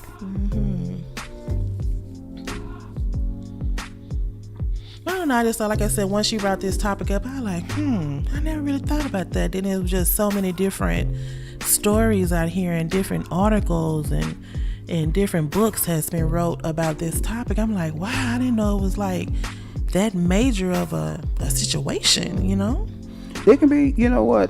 That's the main reason why I thought about it, because of that fact. Hold on, let me get everything situated here. Okay. But yeah, that's the reason why I thought about it, because it's a subject that has been going on in the black community for a very long time. I see. Since forever. But I mean, people got to realize that in our culture, there are so many different shades. Yep. There's like vanilla to charcoal black, but we all still under the umbrella of being the black culture. I mean, I don't know. That used to bother me when people used to say, all black people look alike. Who are you looking at? Because no, we all do not look alike. So I don't know. It's I don't know. I just wish some people just start. I know I remember, I always reference Maya Angelou because I love her. Love who you are. And love the one you with. Yep, there you go. I mean, it can't get no simpler than that. Just love you. If you don't, like I said, I used to have an affirmation on my bathroom wall. If I can't love myself, how can I expect someone else to love me? There you go. That's it. I mean, and that's pretty much what it's about, y'all. I mean, be proud of your melanin, man. Hell, how much you got? Be proud of it. Yeah. Don't let somebody do that. Yeah. Don't let somebody tell you anything different. Your melanin is who you are. Yeah, I don't know. It's just crazy.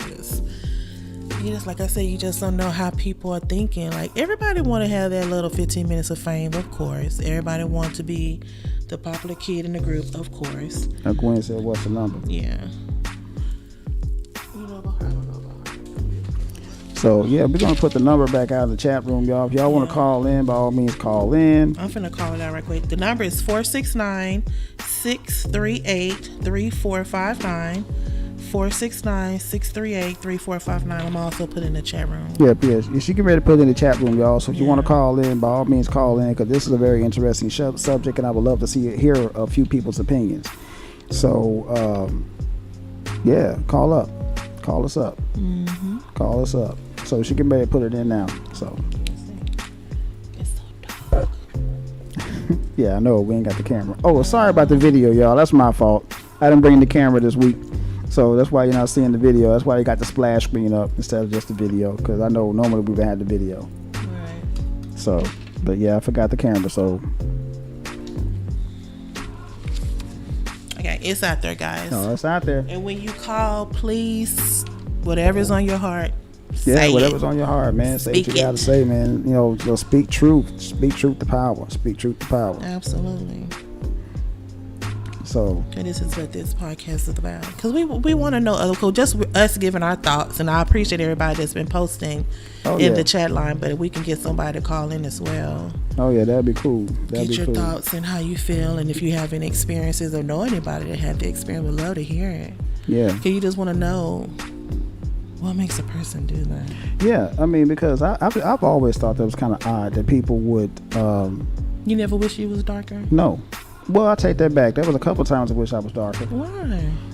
Well, you know, that I got over that pretty quick. It was a thought. They were like, I thought about that for a second. I'm like, wait a minute. You know what? I'm cool. I'm cool with my color, man. Why did you even entertain in the first place? Well, you know, the thing of it is because back when I was growing up, Mm-hmm.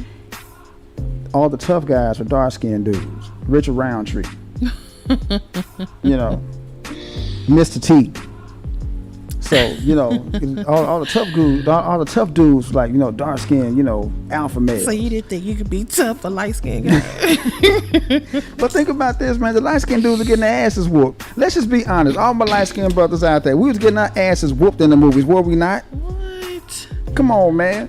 And then Yeah, that's true. and then I saw the light.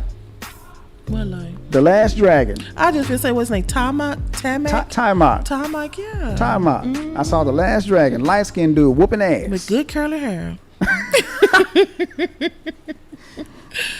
That's a stab at me, y'all. So he was winning. Yeah, he was winning. So, you know, I'm like, man, when Tiamat came, I'm like, okay, I'm a martial artist. Let's do this. You know, that was one of few. yeah, one of a few, but you know, like that kind of gave me a little bit of, you know, Like, all right, I got a chance. all right, you know, we're good now. We good now. So it's all right. I never It's thought all about right. that. Yeah, you're right. Although bad, yeah, they were dark skinned guys. Yeah, I mean, you know, even throughout the 70s, you know, Jim Brown, Yeah, that's true. Fred Williamson, Yeah. Isaac Hayes, and Truck Turner. Come on now. Mm-hmm. See? Okay, I see they your were kicking point. ass. I Even see your I'm gonna go back to I will go back to Tiamat's instructor, the Black Dragon Ron Van Cleef. Is he light skinned? No, He's dark skinned. yeah. So Jim Kelly in Enter the Dragon, the black dude with the afro, Jim Kelly. Oh yeah. So you know, them dark. Well, actually, Jim Kelly's kind of light skinned, Is he? kind of sort of. Yeah. So, I you guess know. what they call that paper bag brown. Yeah, brown paper bag brown. Yeah. So Yeah, so yeah.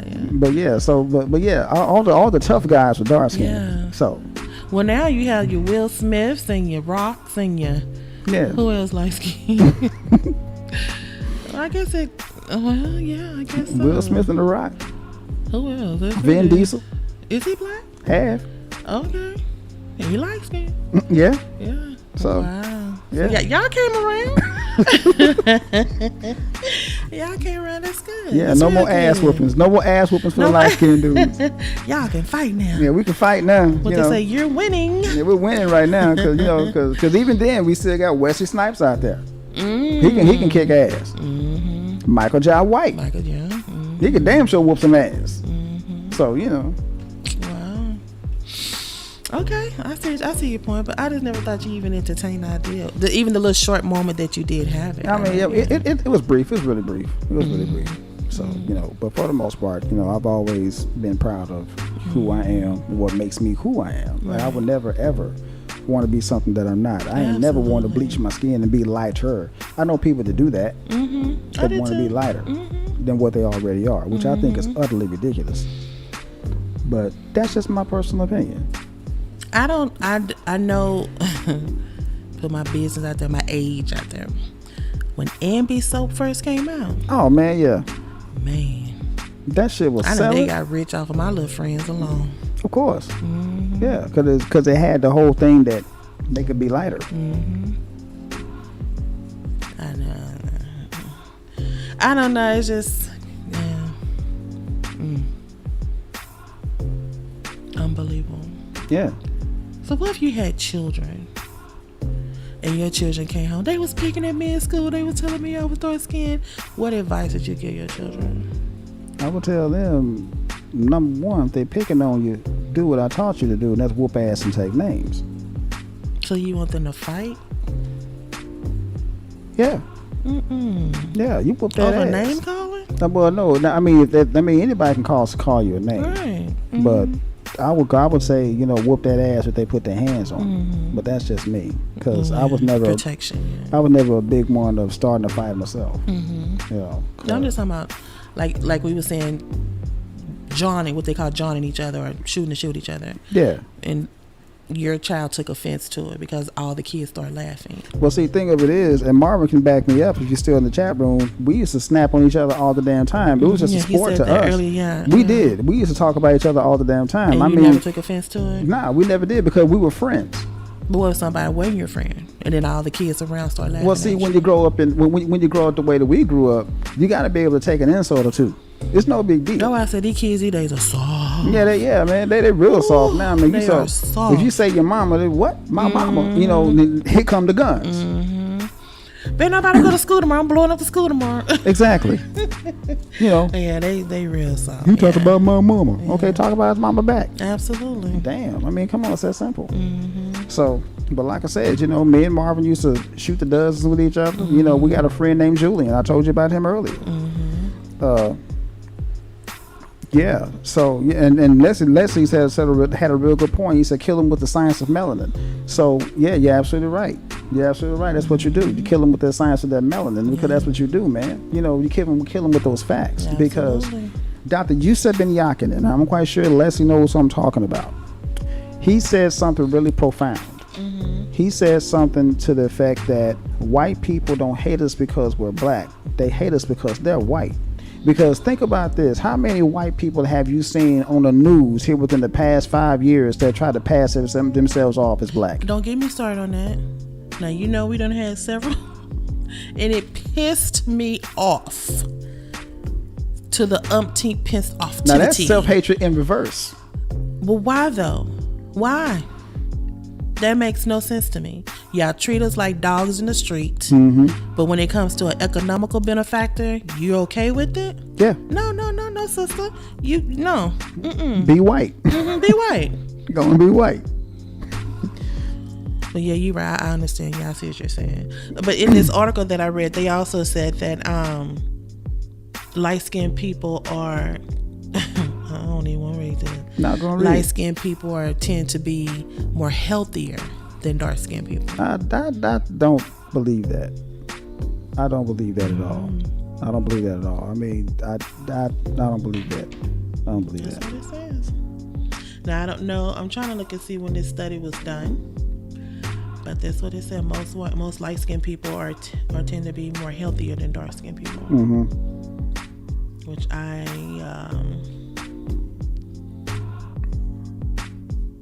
went to school. I went to college with a lot of Africans. Yeah. And I know they had that mentality. Like, the bigger you are, you was healthy, you were rich or whatever, more or less, for lack of words. And that if it was like, I used to live across the hall from this girl named Charlotte, and Charlotte was maybe 5 feet, light bright, damn near white, long pretty hair, natural hair down to her butt. And he always told me, see her right there, she's sickly. I said, why do you think she's sickly? Look at her. Look at her. She don't look healthy. And he was just looking at her. But that's like that African mentality. Yeah. Because they always tell me, if I go over to Africa, I'm going to kill. That's why we ain't going to Africa. Which is why she's not going to Africa. And they used to tell me, I'd be like, what are you talking about? He like, oh, like a lady like you over where I come from? Or you, the lady who braided my hair, she told me the same thing. She told me the same thing. She was like, oh, Michelle, you would be just adored over there. But like most skinny people, they want to come over and get like the surgeries to get themselves and do the what's the thing that people are doing now to gain weight? Some kind of pill that's out or something. Yeah. She said they invest in that so they can gain weight and get the big booties and the big breasts and all. I'm like, oh my God. Leslie brought up a really good point. He said he don't believe that whole thing about the light skinned people being healthier than dark skin. He said he doesn't believe there's any science to back that up, and I agree with him. That's why I'm trying to get this article. I'm like, I don't know where they got this from, because I agree with him. Cause who was in the fields? Dark skinned people. Yeah, and light skinned people like myself was in the house planning escapes. So I was like, I don't agree with this story. I'm like, I'm trying to read it and see when it was. But that's a good statement he made. Yeah. See, they got all the bleaching skin, bleaching cream. Yeah, and that cake soap and all that crap, man, that's going on. Because it's a real big deal in the Caribbean right now as we speaking. The whole cake soap thing. Let's go back to Sammy Sosa. Did he get that done here? Or did he go back to where he from? That's a good question. Yeah, because I don't know if he got that done here. Hey, my cousin Jay is in the podcast. What's up, Jay? Hey, Jay. But yeah, that whole cake soap thing is running rampant in the black community. I don't know why, but it is. Somebody's calling. We got a call. Hold on, y'all. I think this is Gwen. Hey, Gwen, if you can hear me, say something. I don't think she can hear me. Well, she probably can't hear me, but I can't hear her. Hold on, let me get this straightened up. Call us back. I can't hear nothing. Did you hear the phone ring?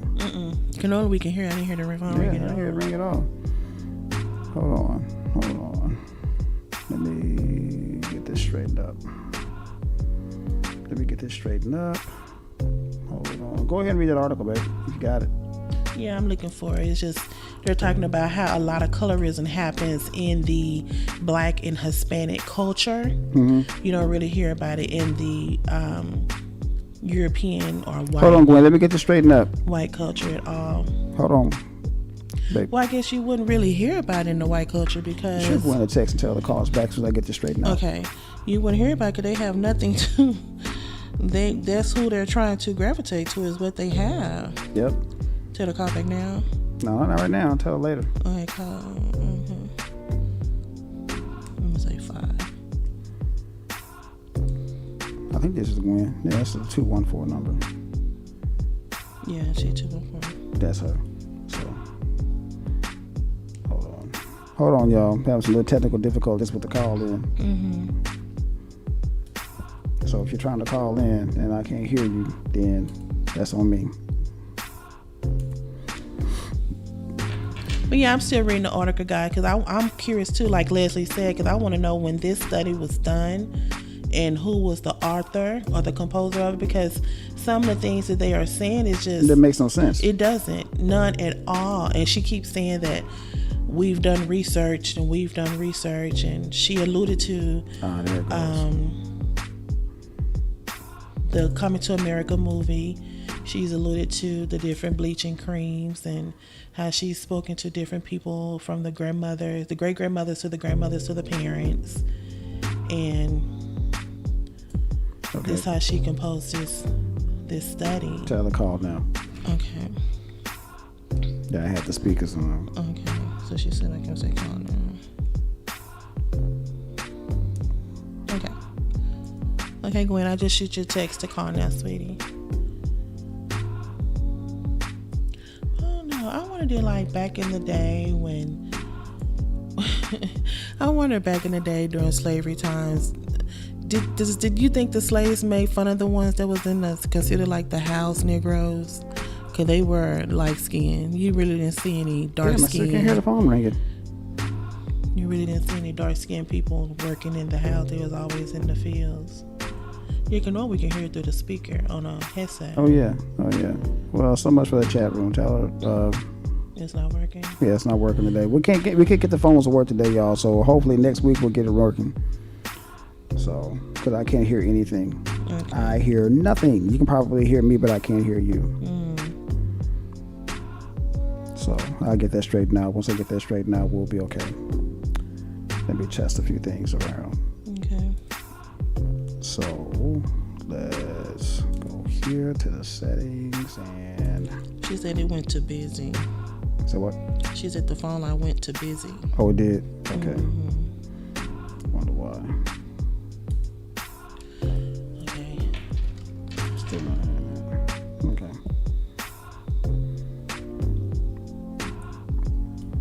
Oh well. Well, we'll do it next week, y'all. Sorry about that. We'll do it next week. We'll do it next week. So do you think like people like Elizabeth Taylor, she's considered one of the most beautiful women in the world? Mm-hmm. You think that's true? It depends on what you mean by beauty. I mean, because Liz had natural beauty. You know, Right. I'm not gonna lie. You know, for a white woman, she was pretty. Absolutely. I give credit, just like Grace Kelly, she was pretty. She was a pretty white woman too. But like you and I was talking about Lena Horne, Beautiful. naturally. So it's like, Tell her to call your phone, baby. Oh, I got you. okay. I got you hooked up. okay. Call myself. Mm-hmm. Okay. Okay. Well, yeah, I'm still looking at this the article because it's like, But yeah, it was. Lena Horne was a beautiful woman. That was a pretty woman. and she was so involved in like race. Oh, here we go. We don't hear it ringing. Hey, Gwen. Hold on. Turn on speaker. Yeah. Gwen. Hey, Hey, darling. How are you? I'm beautiful. Like Absolutely. Absolutely. Can you hear us good? you. Yeah, I said, let me call because I am at lunch now and I Okay. can literally actually talk. Okay, good. So whatever you want to say it. It don't matter. Say what's on your heart. Well, I wanted to comment about the girl showing a little tail, and then y'all talked about Prince showing his ass. That's for people like to get attention, and that's the way that they show how they can get attention. Not knowing that you ain't got to show all your body parts to get attention when you want attention. Be yourself. Be you all day long, and you'll get a whole lot more attention you being yourself. Especially Absolutely. if you men's attention. I don't care what color they are. They're gonna give you attention if you're beautiful, if you look good. That's right. You know, if you got something to say decent. I got some friends that they only like talking to women that got a brain. They say it all the time. They don't like talking to airheads and blondes. And That would you're be right. that would be me too, Gwen. I'm the same way. So that's why I'm with your friend right now, because she has a brain. Exactly. You can hold a conversation. It's like, since I've been listening to you all, I've been like, oh my goodness, y'all talk a lot of stuff, and that is really, really cool. It ain't just about one subject all the time. And some men, I think, I don't know if they can communicate, say, let's talk about something else. You know? Yeah, we've been told before that what we share is real, Yeah. or we just putting on it's just how we really talk. So this is how we really talk, just laying in the bed or sitting up at lunch or sitting on the couch talking, or Yeah. this is like our number conversation. Yeah, but some this people is- don't think it's real. Yeah, this is every day for us. We do this all the time. So, I just decided I had done this podcast before alone, but I decided it'd be better with her in here because we have some pretty deep conversations, as you can clearly see. Yeah, you can tell. It ain't nothing that you sitting up saying, oh, we pulling this out the air Right. type of thing. Mm-hmm. And I didn't mean no harm when I said, light-skinned dudes, you are one of the ones out of the norm. Yeah. Very out of the norm. Thank you. I appreciate that. I knew you was joking. I was just, But I come across one the other day. I Uh-oh. was cute. I had my blue eyes in that day. Uh-oh. And she looked very beautiful in them. I told her that I was like, girl, they look good on her. What did he say? What did he say to you? He got mad. He What? said that I was trying to be something I was not. I say, first of all, I'm me all day long, and I ain't trying to be nothing nobody else. This is me. And I said, I pick a color to put in my eyes because I like it, not for everybody else to like it. Because I have some folks that told me they don't like it, and I'm like, oh, okay, I'm sorry, and keep it moving. So did that offend you? Did that make you want to go and take them out, or what? Not at all. Absolutely, I wouldn't either. It made them a little bit more fresher, and like moving on. See, people gonna say stuff to you to just, I don't know if they said it to be mean, or if that's how he truthful. Of course, you're gonna have your opinion. Of course, that's you. You got an opinion. But sometimes some things don't even need to be said. I agree. Yeah, because if you didn't like it, what are you talking about? Absolutely. There you go. If you wasn't trying to talk to me, why are you talking about? Oh, he was trying to holler at you? Well, that's what the lady said after he walked away. She said he said he wanted to talk to you. He said, but he thought you was trying to be more than what you were. Oh my God, are you serious? I said, okay. So and when I tell y'all, this woman right here has the biggest heart I have ever seen in my life. She is so generous, beautiful woman, generous heart, God-fearing, just hard worker. So he didn't even get a chance to get to know you about that. He was just looking at you on a perception factor, kind of like I did with Reggie. I looked at Reggie, I'm like, nope. But like I said, he's a real dope brother. He's real deep. He's got me doing things I never thought I would do. As professionally and socially. So you take your time to get to know somebody. Just don't judge them on what they look like or what they have or what they do. And for the record out there, fellas, and to, like that one in Houston, missed out. And to my fellas out there, Gwen is single, y'all. Yeah, Gwen is single. Yeah, and she's looking. So if y'all looking, I ain't looking. I'm just really available. hey, tell her, baby, she's a really available. When he's ready, he'll fly by. He'll want to. He'll see the house sitting on the corner and say, "Man, why she got that big old house?" Because I said I needed it. Moving on. But yeah, nah, I'm not looking like that. I'm available. Somebody want to holler. But I wanted y'all to understand y'all doing a great thing. Thank you. Thank you. You know, bringing up stuff that most folks would never even thought about. Right. Yep. Yeah. You know, Yep. throwing it out there, make your mind thinking, be like, It's like when y'all said a few minutes ago about I think the lady in Europe who had one dark skinny baby and one light skinny baby. My grandfather was absolutely dark as an ace of spades, and so was my grandmother. Two beautiful people. But my mama is lighter than me. Or was lighter than me. She'll say darker than me right now. But she's very light, and they used to say that wasn't his baby, and that wasn't her baby. What it was. So yeah, we produce some good stuff in all colors. Like my mom, well, you know my mom was light skinned, and like my grandmother and my grandfather was dark skinned people. But my mom came out to be, oh my God, just like a high yellow woman. And she got that from her grandmother, who was half Indian, you know. So it's like I know they always say it goes back and reach back generational, but the point is, it's still in your bloodline. It shouldn't matter what you look like. We got so many different shades of it. It's still what it is, you know. In the words of President Trump, it is what it is. But that's also like when people look at me, especially on my daddy's side. My daddy's side, we got a whole bunch of dark folk, and then you see these real light folk. It's about 10 of us. It's a bunch of them, but it's like 10 of them. And they be like, but they didn't belong. Well, way back then, we got some white in the family. And because we got some white in the family, that's where it came from. My mama grew up in there. That's where I get my skin color. I don't get it from her. She said, you get that from your daddy's side of the family. Because it skipped generations. It was like 3 to 4 generations. And then a light one come up. And we would just laugh, and I'd be like, y'all need to quit. Because it ain't about a person's color. It really ain't. It's about what kind of person they are. You know, back in the day, people used to, they always say, you attract people with your eyes, and people are very visual people.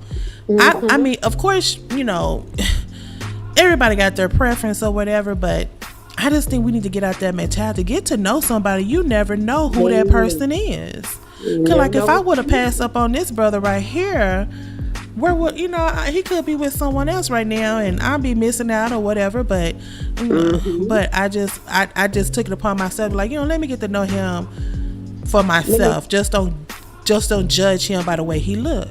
Test it out first before you make a decision. Absolutely. Just don't judge anybody, because a lot of the light-skinned brothers, they're coming around. They're not with that mentality. They know they look good, or they know they the shit. They having that. They understand now. There's some dark-skinned brothers out here that's beating y'all out. Well, see, that's like, I'm the big girl of the family. Me too. And they love the little skinny. I call them little skinny meaties. I don't skinny meaties. Well, my sisters, you know how tall my sister is and how skinny she is. But her friends say, she's sweeter than you. And I would laugh. That would be so the funniest stuff to me. And the point is that get to know somebody. Right. No matter how size they are, what color skin they are, what they look like. If somebody treats you good, that's where you need to be. That's right. And I guess the moral of the story is, just don't judge a book by its cover. That's it. There don't you go. Judge a book by its cover. There might be some good meat up inside that book. Absolutely. Well, it's good. We're hard hearing from you, love. I'm glad you was able to call in. Yeah, let me get back to work so she realized I'm gone. Oh, all right. Well, thanks for calling in, love. Love you. Okay, love you too. Okay, bye-bye. Bye. Sweet. I'm gonna put Marvin on here. Let's see if he can get in the call. See, everybody has their own opinion of what to do and what to love. You just can't, I don't know. I guess, like I said, everybody has their own preference, but just don't judge. Get to know them, Sit down, have a talk with them. Because you know what you like. You know what you're going to be attracted to. So, do your due diligence. Just like we're talking about vote. Do your due diligence when you picking somebody. Yeah, man. I mean, because Leslie and my cousin Jay, they put up two people that are the epitome of self-hatred. One of which is very, very much so. Clarence Thomas. Self-hate. I said, yo, you are absolutely right, soul brother. And cuz, you are absolutely right. Candace Owens is another image of self-hatred. Oh my gosh. Man. Well, see, think of it. She's not even a foundational Black American, I don't think. Ain't her people from Jamaica or some shit like that? That's why she says she don't consider herself Black. Well, see, there you go. Because she's from Jamaica. Well, see, there you go. There you go. So, she don't even consider herself Black, man. So, there's that. Let me make sure before I keep telling that story. I think I remember reading that article that she is, let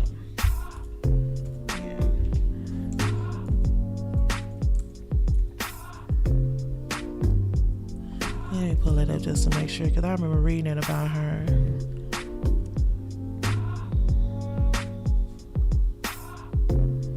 She went to Stanford. No, she was born in Stanford, Connecticut. Oh, okay. So, okay. All right, but what about her? Is she what about her family? Are they from here? Yeah, that's what I'm reading now. Her dad, parents, Robert Owens. Let me click on him and see who he's from.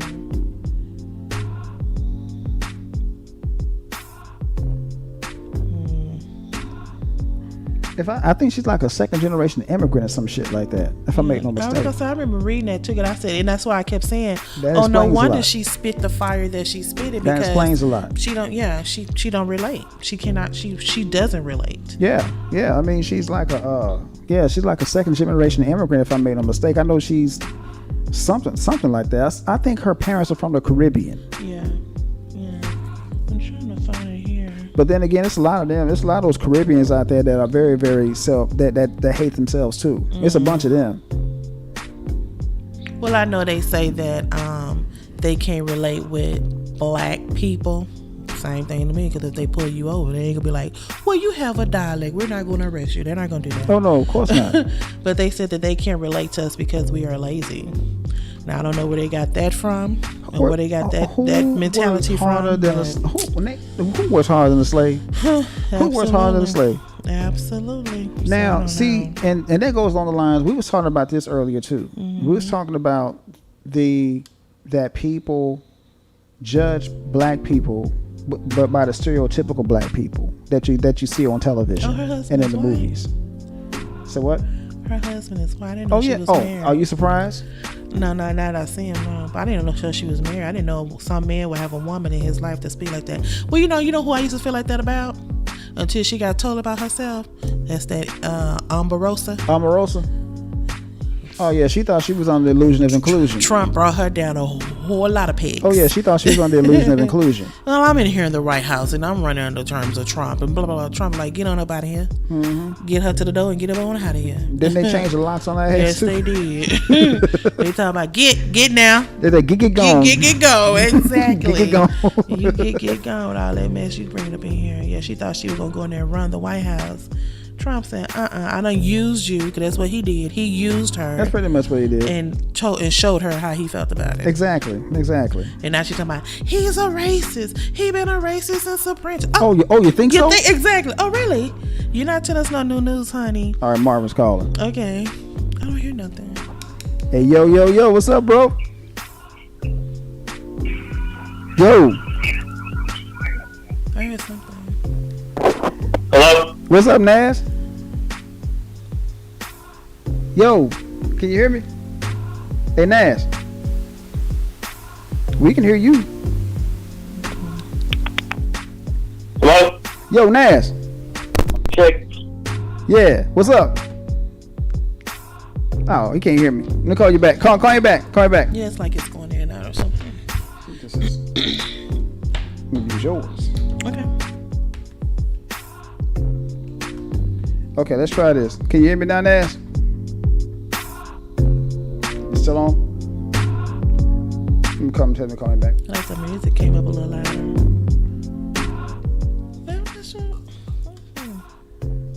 Let me call him back.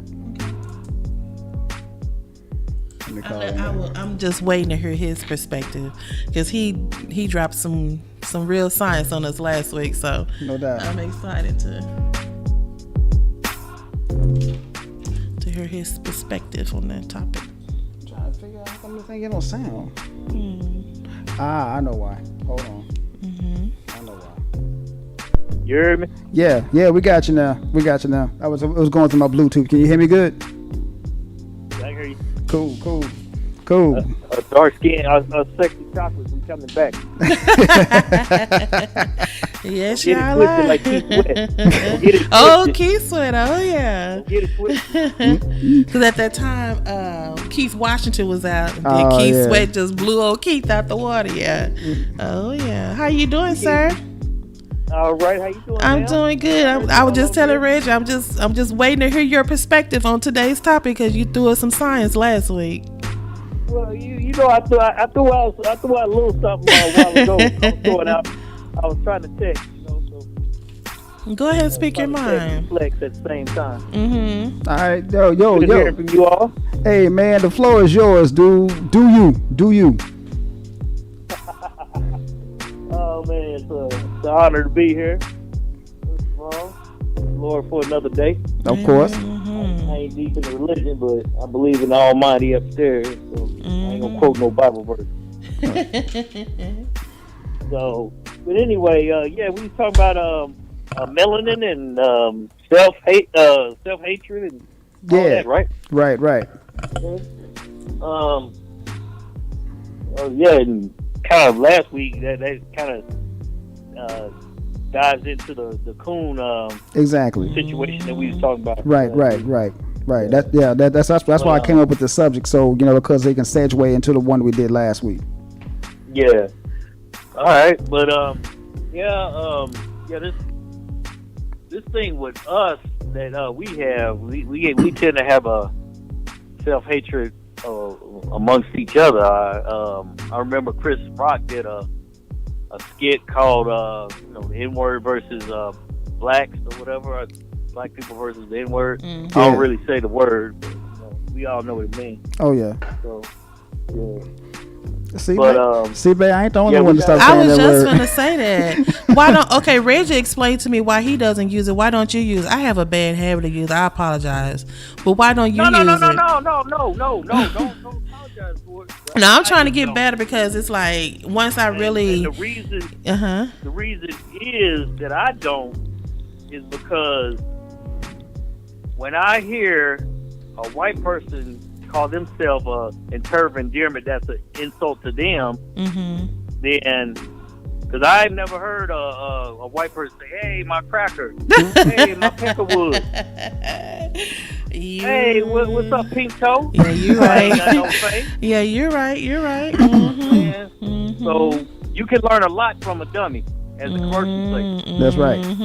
That's right. So I don't. And plus, I mean, Malcolm, Martin, all them, they died. So unfortunately, we won't have to ride the back of the bus. But what do? We always taking our ass to the back of the bus. True that. Yeah, that's how I do in a restaurant. I like we say this N-word thing. We throw it out there. Oh no, it's amongst us. Yeah. And I get it. It is amongst us. Yeah. But I don't see it that way. I get it. It's something I don't get down with. Wow. But I don't know if somebody do it. That's cool. I don't want it called. I don't want that called to me, and I don't say it to anyone. I don't think on their birth certificate says that word on there. Yeah, I agree with you on that one. And I'm trying to get this one right here to learn. I might that. get in trouble. Hey man, he's a sellout. You supposed to say the N-word. Say it, man. When NWA was out, when you said it, I was saying it. However, I got knowledge of self. There you go. Knowledge yourself, man. Sometimes we get lost in the sauce. You know what I'm saying? No doubt.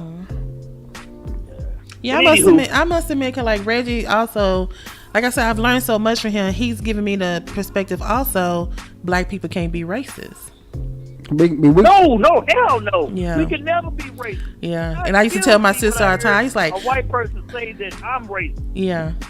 Yeah, and when he broke it down to me and my sister, cause me and my sister, boy, we go.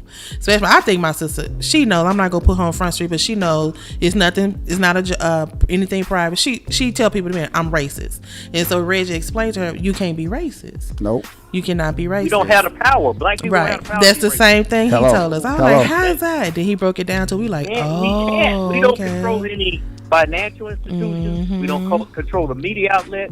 When you come into our banks, which again we talked about that last week, we don't own any banks to refuse you on a loan. Right. There you go. Or a loan for a house or whatever you try to do, small business or whatever.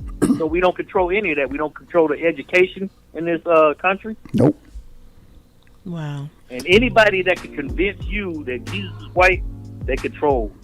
They got control. There you go. That's exactly it. That's exactly it. That's exactly it. They put that in your head. Matter of fact, there's churches in the African American community. White Jesus. Hello. I said, when y'all take these pictures down, I'll come back in your church. Because my mom, she used to ask me. Shout out to Marva, mention her, my mom. Okay. But she'd ask me, why come you don't go to church with me? Why come you don't church with me? I said, because y'all's church is a lie. What are you talking about? So look, as soon as you go into the door, you got some dudes like ZZ Top. Long hair and all that old nonsense. Yeah. Come on now. Yeah. It says it in the Bible. I'm not even a religious type dude, but I know that part. Yep. It doesn't compare what's in the Bible. Yeah. Yep. Yeah. Yeah. You're right, man. Say that he's born in Europe. No. You could, and this is the thing with me. If this was reversed, if we were really playing reverse racism, and this was flipped around, and we grabbed white people from Europe, there wouldn't be a white person left on this planet. Nope. I mean, not in America anyway. Nope. They wouldn't be able to survive. They wouldn't. Yeah. He's right. Yeah, that's what Reggie. He's They absolutely say right. they're superior, but they're not superior. I use superior. You couldn't even survive the physical aspect of slavery. Hello. Not even talking about the mental or the emotional. Hello. Just the Now, labor I'm not even talking aspect about none of it. that. I'm not even talking about the part where you separate you from your family and change your name and all. I'm not even talking about that part. I'm talking about just the physical aspect. Sun up to sundown. Physical. Yep. Couldn't have survived it. Nope. That's the same thing we was talking you about. might have Tina Marie. She might have survived it. Not Tina Marie. Not Tina. Rest in peace, Tina Marie. Not Tina Marie. A couple others. But other than that, no. It wouldn't, no. So when they say they're superior, I laugh. You know what? I look at it like this. If you're superior, and this is, I've always said this about anybody. If you're so superior, then why do you gotta keep saying you're superior? Because you're superior, your actions will prove it. You ain't gotta keep saying it. Thank you. You ain't gotta keep saying it. I agree with you on that, bro. That's dope. Yeah. You ain't gotta keep saying it. You show it. Exactly. They Yeah, they showing it. You ain't gotta say you are. Mm-hmm. Yep. What it is. They'll get their wake up call too. Like some of us got. They'll get their wake up call. Oh yeah, no doubt about it. When is that going Another to happen? 10 years. Another yeah. 10. That old country ain't gonna be as white as it is now. No, it's not, man. Because the slowly but surely turning brown, but they just don't want to admit it. And that's part of the reason why they're so scared right now, because of the fact that they're losing their grip, and that's why. So they don't technically, white people are the minority. Yeah, they are the minority. They're only 1/5 of the world's population. Wow. So that's worldwide. Yeah. Now here in the United States, they came over here. The majority here. Yeah, the majority here, but worldwide. worldwide they're only 1/5 of the population. That's it. But even here, you see so many race relationships now. That's not going to be too much longer. Like you said, maybe the next 10 years. Just like Marvin said, probably the next 10 years or 15 so. years, and that's what they're scared of. That's why they got all these militias and pink toe militia and the pink toe posse and all this non-melanin militias and all that. That's why they got all that now. They scared as hell. I call it the mayonnaise militia myself. Not the mayonnaise. That's why they got Jim Jones Jr. in the White House. Oh yeah. Oh yeah. Sip that Kool-Aid. Oh yeah. And they damn sure drinking it too, cup by cup. Oh, they drink the hell out of this shit. They ask for seconds, thirds, fourths, fifths, all that. Yep. Yep. So what's your It thought? won't be long though. So what's your thought on today's subject, man? About the whole black self-hatred. Come on, let's get your perspective on that, bruh. Okay then. Well, we we displayed many examples of that. With the N word itself, people coloring their skin up, and dark skin versus light skin, which I never understood. I understand from a basic standpoint, but again, I don't understand why we continue to have this self-hatred and divide amongst each other. I agree. Because, but which has been a tactic since day one. Yep. You keep them separated, divided, and hating on each other, then they'll destroy each other. Yep. We ain't got to do nothing but kick back. That's it. And you got gangbangers. That's self-hatred. Hello. If they could flip that around and make that into something where it's not necessarily it could be a positive, but because gangbangers and thugs, hoodlums, whatever, they don't go out there trying to get at white people. No, they don't. They keep that shit self-contained. Yep. They don't sell outside their community. They don't go to Beverly Hills, out of South Central, and go try to push that shit. Or even where we at. Or even where we at. They don't go to Nichols Hills or anything like that. They don't go to Nichols Hills or anything like that. Where to go and not to. Exactly. So we got a lot of self-hatred amongst us that don't even got to do with color. Yeah. You hating on each other because of shit somebody wear, or a job somebody got, or some kind of finance that somebody has over another person. Yeah. Yeah. But we don't give that same hatred to outside our community. Mm-hmm. Yep. Yeah, you're right. Right here in your own. I know personally from my own family. Yeah, they look at what you have and what you've done and your successes that you had, and she thinks she's better than us, or exactly. And I'm like, dude, you had the same road that I traveled. You could have went down that same road. So don't come to me with all that. I think I'm better. That's not the truth. I just went out there and did my due diligence. You could have did the same thing. Wow, that's good. That's real good. Yeah. But what about the did y'all go to college together? No, Marvin went to the military. You was in the military. Yeah. Oh wow. So did you see a lot of that in the military? Oh, I didn't want that found out, but since it's out there, okay. Sorry about that. Sorry about that, man. I didn't mean to put that out there. I apologize, bro. Dude, that's kind of contradicting on everything I was saying. Sorry about that, man. Wow, this guy's in the military talking like that? What's going on? Oh my God. I try to keep down the hush. I don't even say that like. You want to know you was a hard record factory man or something? Like you was, you didn't want to use in the military. My bad, bro. My bad. That's all. I should have given you a warning. Put that out. But Yeah, I seen that while I was in. Where were you stationed? Were you stationed like overseas? I did overseas. I was Cause they're more acceptable of it overseas. It's not like bad over there. It's just here that you get all the rigmarole about your color. Yeah, I've seen it. It's deep in the military, especially when we as black people we get positions. When a lot of us when we get high position even in the military, we start tripping. You know what I'm saying? And not wanting to promote people that look like us, even though we're doing just as good, if not better, than our Caucasian counterparts. Wow. Yeah, so it's a trip.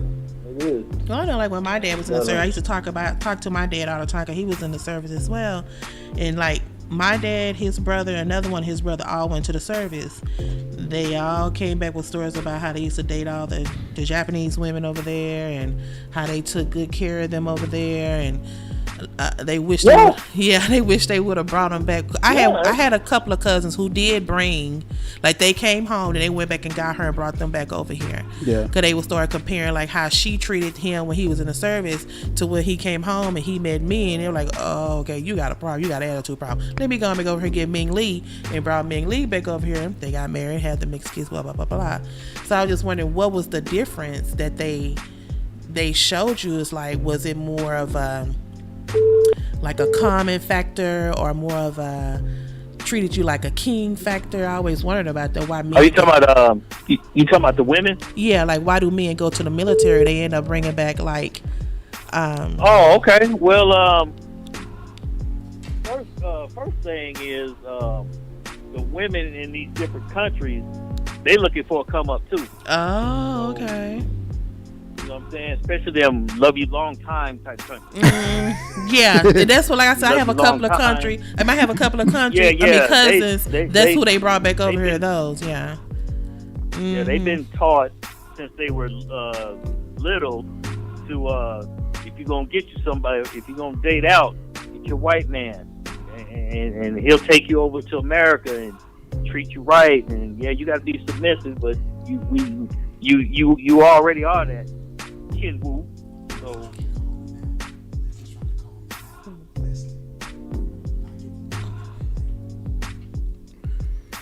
well, yeah, that's true. Yeah, they I mean, so they do tend to, and especially black men that go to these different countries. It's been a known fact since, I don't know, I guess World War II, that we got treated better over there, and when we come back here. And then as far as the women perspective, yeah, they seem to have that we gonna treat you like a king, not Rodney King, but we gonna treat you like a real king. So they tend to, I mean, there's been a few of them that's been brainwashed, but a couple of them they shake that stigma that black man this, black man that. All over the world, people know that black men are the shit. No, I said across like I said, in different countries, black men are like revered as like top-notch gentlemen. But here in your own country, in the USA, y'all treated like dogs in the street, and that's where I don't get that mentality from. It's like, where did that switch up come? How do we get treated a certain way in a foreign land, but where I'm born and raised, I get treated like trash? It boggles the mind. It's mind boggling, because and I'm pretty sure your father and brother and whomever that that served in the military, they can tell you that they went overseas, right? And like you were talking about, and come back here, and they get looked at different. Served, you fought for your country, and you come back and get treated like you ain't nothing. What they call a second-class citizen. Pretty much. Second-class citizen. Yeah. Exactly. Yeah. My dad used to tell, my uncles and my dad used to tell me those stories. I'd be like, really? It just, like, I had an uncle who he served the whole 30 years. Yeah, he went full Put in work. turn. We have a friend now. My sister have a friend. Well, I have a friend. We grew up in him. He's been in there for the whole year too, but he just like he went in, got it. At the same time, he went to school, got his education, but he said when you talk to him, he really don't talk about it. Yeah, he really don't talk about exactly. it. Yeah, see, thing with that, and my stepfather don't really talk about it either. You know my stepdad Jerry, and what do they see over there where they don't want to talk about it? He's never talked about it, and he was in Vietnam. He would never talk about it. If I can, from my perspective, it just pisses me off that here you are, especially black men, treated in this country where they treated by outside forces, and then be in the military and get treated like crap while you're in the military. Not all the time, but most of the time. It makes it so you don't even want to. I got a bunch of medals and awards of achievements and this and that and the other. I don't even put them up. They in my garage. Oh, you don't have like in the little shadow boxes and display like in your man cave or anything? I got a shadow box that I got when I retired. Yeah. Other than that, that's it. I don't hang nothing else. Oh my God. You work so hard for that. Why you don't display it? I just don't, because the way I think, I don't have any objections to a person burning a flag. Now, when you're in the military, you get brainwashed into that mentality. My political thinking is just different. I applauded I had Huey P. Newton hang on my wall when I was in the military. What? And then they got on to me about hanging him up. Yeah, so that's like a no. Who ain't? Oh no, you don't do him on nobody. I know that. I had Malcolm X. Oh, no, see. They gonna think they talking about he done infiltrate. What you got? Infiltrated. You done infiltrated them. Oh, get him out of here. Oh wow, I can't believe that. Oh, you what you got? You a real soldier, huh? Oh my God. They had to give me a talking to a couple times. Whoa. Wow. But you know what? I respect you for that though. You know? Oh yeah, no doubt. Yeah. Cause you stay true to and your then when conviction.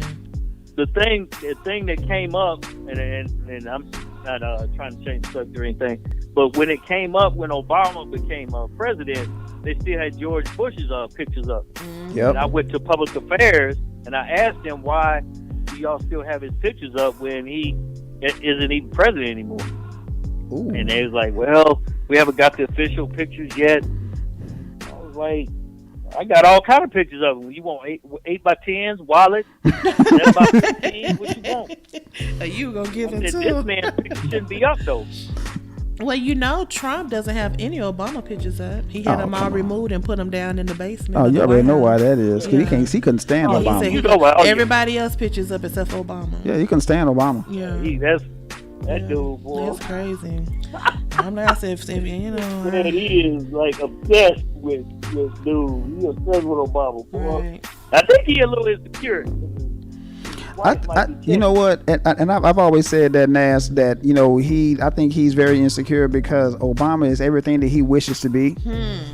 So, exactly. He's the total opposite. Complete opposite. I mean, literally, he's the exact opposite of everything that he is. And I think that's the biggest problem with Agent Orange right about now. It's the fact even that now, that man's not at all. People still call him President Obama. Yeah, exactly. So it's like he's still revered as the top man. The thing with me is why Trump was elected is very simple. He's a revenge president. Yep. We're going to get y'all back for them 8 years. Yep. We're going to get y'all back. Oh, yeah. Yeah. Because there's a lot of white people that couldn't take Obama being in office 8 days, like less 8 years. 8 minutes, shit. What has he done in the 3.5 years he been in there? So nothing, really. Wow. And I'm not sitting up here saying Obama's the best president by no stretch of the imagination, because ain't none of them really done anything. No, exactly. However, if we just going on what we see as far as what no scandals and being presidential and all that, Obama. That's what I always said. I said because every other president so far, some woman done came out the woodwork, Exactly. Michelle said, You "Now can't if I say get that up," about Obama. I said, I'm like, Michelle already told him. Now when we get up in this White House, That's a song. Cold Sister nobody right there. better not come out this woodwork saying she suck your nothing, she touch your whatever. Don't put me on Front Street like Obama was like. Obama like, gave okay. him his briefing. Yep. She gave him the briefing. Oh yeah. Michelle sat him down. Oh, yeah, yes, she exactly. did. She did. Yes, She did. She put the foot down. If She, I did. ever, Huh. if I ever, boo boo, I want you to, baby. Absolutely. I want you to. Yes, she did. mm-hmm. And he was like, He if he was, he must have called her. Now look at here, baby. Don't call, don't show up, don't do nothing while I'm in office. And she complied because we didn't hear nothing from nobody. No. Nobody. And I love that. Nobody though. can. They didn't even say nothing. You know, back in the day, you know, a teacher probably would have said something. Well, he kind of was rambunctious back in the third, fourth grade. Nothing. He heard nothing about this. No, you didn't, man. You didn't. Like I said, like he was Jesus. I mean, like I said, I never seen a president with a stain-free administration. This dude hardly had nothing. Only thing he did, he smoked cigarettes. That's it. Yeah, I mean, He you know, smoked cigarettes. handle something like that. Yeah. But Yeah. to not have nothing on you, That's no right. dirt, no bad credit. That's what I said. He paid out a lot of money. Or he's just a genuine good man. Well, see, y'all gotta think about this too. You gotta think about this too, man. Michelle's from Chicago. Mm-hmm. He is. Well, he is. So you know that Chicago sister ain't gonna put up with no BS. You know what I mean? Right. No, Not at all. And this Texas sister one either. No. Yeah. She wasn't having it. I know that. She wasn't having it. Nope. Well, let me say this to you. Thank you for your service. If you know you didn't want that out there, I want to thank you for your service. I really do. How long? Let me ask you this. How long were you in? Quarter. Wow. You seen a lot, huh? I did 10 years active and then 15 reserve. Wow. Thank you again, sir. Thank you. No problem. Mm-hmm. No problem at all. It was an enlightening experience. You'll probably hear about it in my book. Oh, you're writing a book? Oh, put that out there. Speak on it so we can look forward to it. No, seriously, let us know how long it's going to take and everything. I'm going to change some names to protect the guilty. You don't want to get sued. This me he talking about. He talking about me. I'm gonna sue his ass.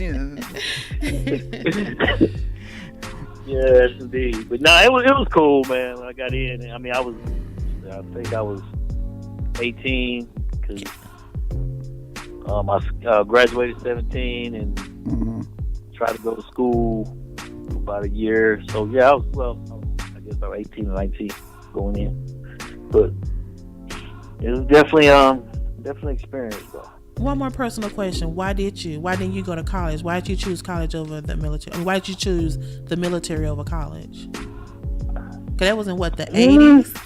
Because, that was the 80s, yeah. With me, I wasn't as sharp as a heart when it came to the schoolwork. Mm-hmm. I mean, I was okay, but I didn't get no scholarship or nothing like that. Mm-hmm.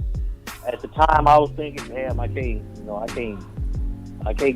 afford college. So in the end, I had a friend of mine who came to visit me, and he pulled up in a new car.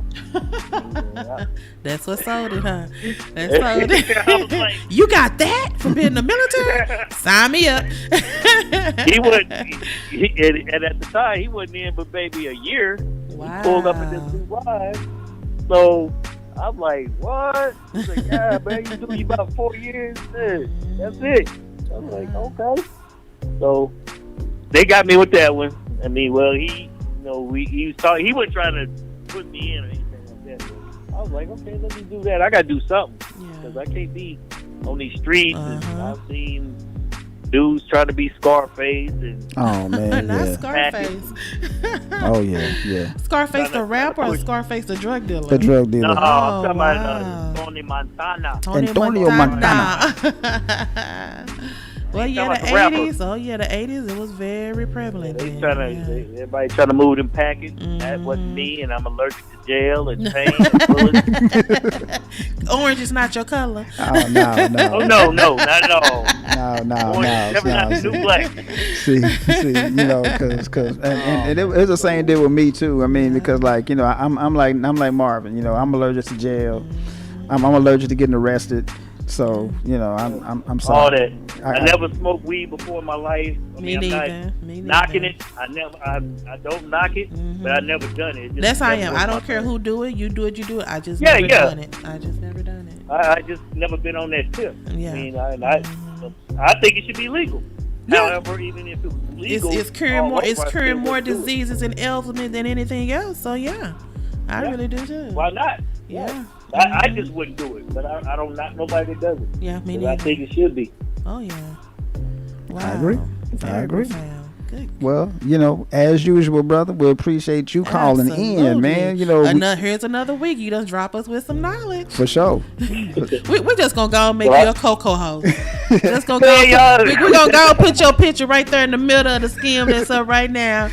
Go and send us a picture so he can draw it up. Reggio, Nash, and Mimi. That's it, man. That's it. The three amigos, man. Your lifespan has some history. I'm sure you have a topic, discussion for any topic that we bring up, because you've lived seems like a very interesting life. I got a few opinions. They might not be on point, but I got a few opinions. Everybody's opinion is on point. About us and how we move around and this country as a whole. So, absolutely. Yeah. Good job. But yeah, I'm definitely honored. That, definitely, yes, sir. Oh, no doubt about it, man. Because you know, you, Reggie. Me and you been, like I said, knowing each other since the Jerry Curl days. For sure, already. Curl. Yep. I thought you told me your natural hair. Yep. Been knowing each other since the Jerry Curl days, man. So, you know, and you already know, Nash, me and you have had conversations like this in the past several times over. Oh, so y'all talk like this? Oh, yeah. Oh, yeah. Wow. Very cool. Yeah. We've had several conversations like this all the time. Good. We just did, you know, Reggie didn't have a podcast, but yeah, we was always kind of talking about this. I really got enlightened about how things work and politics and all that. Like I said, around about 92, I started reading, and I was like, why is Oklahoma a Republican state? And I started researching that and start researching about how politics work. And wow. If you serve a couple of years as a congressman or a senator, you can retire, but a lot of them stay in until they're 106. Absolutely. You ain't lying. Look at Mitch Romney. Look at Mitch McConnell with his old ass. Come on. Oh, bitch McConnell. Yeah, that's him. Oh, bitch McConnell. Yeah. Oh my God, all them Klan members, all them old Klan members killing off. Yep, exactly, man. And the Senate, them men that sit on the Senate. Oh my God. Man, I did research. I was tripping. I was like, yeah. I think the youngest is 70. That's why a lot of them go in. They just want to get in. If I can get in, I'm not going to change nothing. I'm going to pretend like I'm going to change some stuff. But that's it. And that's what we were talking if about. If I get in, that's it. And that's what they think. Yeah, that's what we were talking about a couple of weeks ago. They'll tell you anything to get in. Yep. And then once they get in, they don't do anything. Yeah, they don't do anything. Get in.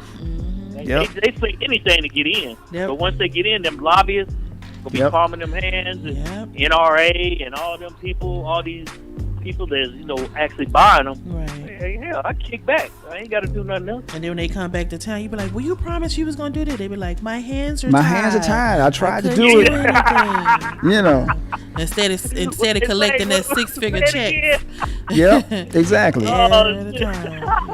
It's the truth. Come on now. It's true. It's the truth. Oh my God, that's one of their favorite ones. It is. My hands are tied. Oh my God, that's not to put her on blast, but Sheila Jackson Lee. Oh man, Sheila Jackson Lee. She's not a foundational Black American. Is she? No, she's from Jamaica. See, that's what it is. But she got that seat, and she promised Houston the world. What has she done for Houston? Nothing. Oh, she got her name on something. Oh, that's about it. I mean, like I said, that's what I liked about Marion Barry. You know what I mean? I'm quite sure you agree, Nash. You know, even though he got caught with that crack pipe. That's a name. That's all right. He got caught with the crack pipe, you know, but he was doing stuff for black people. And the lady. Yeah, you know, and you know, he said the bitch set me up, you know, which, you know, Bitch set me up. that bitch set me up, you know, we, you know, Well, yeah, that's true. Oh, But you must admit, he did a lot for Washington D.C. he did a lot for Washington D.C. and did a lot for black people. He did a lot for That's black why he people. got elected again. Yeah. Sure did. Yeah, Yes, he did. that's exactly it. Crack pipe and all. Yeah, they didn't care. I can deal with my man smoking crack. Yeah. As long as he paving these streets and I'm getting some kind of yes, sir. I don't care what he do in his private life. As long as I can see where my dollars are going. Yeah. That's his business. Right. Exactly. For real. That's you what know. that's what they were saying. Yeah, go ahead, then, Mary. Well, they were trying to do that with Gilliam, the guy in Florida, but he just Andrew Gillum, yeah, you know, he Andrew just- Gillum. Yeah. Oh, I think he told on himself pretty much. Yeah, he told him. I mean, you know, I'm just gonna be honest with y'all, man. You know, when I first saw Andrew Gillum, I said, yeah, he gay. Did you really? I just saw him. I didn't think that about him. You know, me personally, I didn't neither. care. I really didn't give a damn. Yeah. I mean, you know, you sleep with whoever the hell you want to sleep, but that's not my business. Because the one thing I'm not worried about is where another man sticks his penis. Yeah, true. I don't care about That's that. true, yeah. It's yours. Stick it where you want to stick it. You want to stick it on a roto rooter, that's your business. I don't care. He should have never said anything. Yeah, personally. exactly. I mean, I don't really care, but you know, but the thing of it is, he denied it. Come on, bruh. But he would run that city though, because they said Florida, it's beautiful up there. You don't really hear nothing bad about Florida like you used to. Because people used to be scared to go to Florida. Yeah. Not everybody gravitates up there. Nope. So he was taking care of his business, but he just had to have a little extra boom. Yeah, had to have that. Yep. Had to have that little extra. Read all about it. Yeah, had to have a little bit of that. Yeah, had to have what I call that bussy. You know, he had to have some of that. Hey. He wanted some of that bussy. You know what I'm saying? But I'm serious. I thought he was a young guy that got in there and was doing his due diligence. I never thought, anything about, because he was married with children. That don't mean nothing. I see. I see now. Yeah. Mm-hmm. Yeah. Wow, good What happened conversation. was, it ain't what you think. Yeah, that's what he went on there talking about. Okay. Well, see, this is what happened. See, when I told you that I was at a bachelor party, see, that's the first thing that popped in my mind. Okay, you should have never said nothing. You shouldn't have said nothing. Okay, you got caught I up with wouldn't some. have gave no interviews. I wouldn't have done nothing. He got caught up with his bussy in the air, plain and simple. That's all that was. Yeah. See, Yes, it ain't what he you did. think. Okay, I was bent over, right? But it wasn't what you think. And we was booking dick. Booking there, kid. Yeah, pretty much. I can see his public hand. But at least Marion got set up. I think he forgot to pay the letter of payment or something. Something like that. He forgot to pay her. She was talking about, you know what? Okay, you ain't gonna pay me? All right. But with Ed, he just got busted. I mean, Literally. What is? It is. I think the front desk called somebody on him, didn't they? He talking about, we got the Marion up in here. Wow, good conversation, Oh gentlemen. my God! And then his wife. Oh, see. Yeah, I saw her. She was on. They She had knew. an interview. She Yeah, knew. did an interview on Yeah, Tamron she Hall, knew. and she said she knew before they got married. She knew. That's knew. another topic we need to talk about. I think we need to talk about that. Women know that their men are On the down BL? low Yeah. or bisexual. Up high, whatever. Yeah. So I tell you He what. was on the up high. He was on the down low. Yep. Yeah, because his ass was up high, obviously, That's because another topic, because that's like, how But- can you marry? I mean, I know to each his own, but would you marry somebody that's down low? But you married though. You man, come on. Yeah, I tell You don't put her in that. I tell you She'll what. be single. I tell you what, Nas. Next week, brother, be available. We're gonna talk about this next week. Are you down? Oh, I'm down like 4 flats on the 6-4 Impala. All right, that's what's up. That's what's up. That's what's up. So, anyway, brother, you enjoy the rest of your day, man. Thank We'll you, get sir. you next week. Thank you, sir. Thank you all. Same I time, appreciate you same all. time, same time next week. Yep. Yeah, can't wait till the next one. We're gonna send you some It's all headphones good. in the mail. A headphone and a microphone in the mail. Yo, man, I get you later, brother. See you next week. All right, man. It was good talking to y'all. All right, later. bye-bye. Good conversation. Oh man, yeah. I Dang. love talking to Profound, but I'm saying call and get your thoughts because everybody have a different perspective of everything. Yeah. Did somebody else try to call in? Leslie, man, yo, we've been on here for an hour and a half. Yeah, I mean, you think 2.5 hours, you know. people tired of us, so you want to let him speak his mind? I would love to hear his perspective too because he's a little older than me. Yeah. And plus, he's in Alabama Clacky. Well, he's actually an Okie. He's actually an Okie. Really? He lives in Alabama. Oh, Yeah. I thought he was born in there. Oh no. He's from Oklahoma. Okay. So we'll get Leslie. We'll get him next time. Okay. 2.5 hours. Next week. Oh Next yeah. week. Oh yeah. So Yeah. Les, definitely give us a call next week, man. Absolutely. Definitely give us a call next week, man. So we'll definitely chop it up. So it's gonna be a monster. We're talking about people on the DL, men on the DL, Women too. women too. Oh yeah. Women too. Black people on the DL. How do you deal with? Do you deal with it? Do you just deal with it? Do you deal with it because you love him, or do you deal with it because you want that financial security? Yeah. That's what we're gonna talk about. Yeah. That's gonna be a good one. Can't wait for that one. So get y'all's questions and thoughts together so y'all can join the conversation next week. Yep. I would love to hear everybody's different perspective on that. Yeah, buddy. Yeah, buddy. And please, people, always remember, speak your mind. Yeah, Speak your because thoughts. I'm gonna be honest with everybody that's listening right now. I don't edit nothing. No. So I keep it the way it is. If don't nobody like it, they don't have to listen to it. Right. So that's just how I see the situation. So you can talk whatever you want to talk. You can say what you want to say. Just don't be disrespectful. That's my only thing. Yes. So we'll be seeing y'all next week because this was a really, really, really good show. We ran long tonight, man. It's getting better and better, babe. Yes, indeed. But definitely, Leslie, man. Yeah, we'll definitely talk to you next week, brother, because I'm sure you got an opinion on what we're gonna be talking about next week. Like I said, next week is gonna be about people on the men and women, black men and women on the DL. So it's gonna be good. So Yes, sir. but All right, you ready to take it on down the road? let's wrap this on up. All right. Yeah.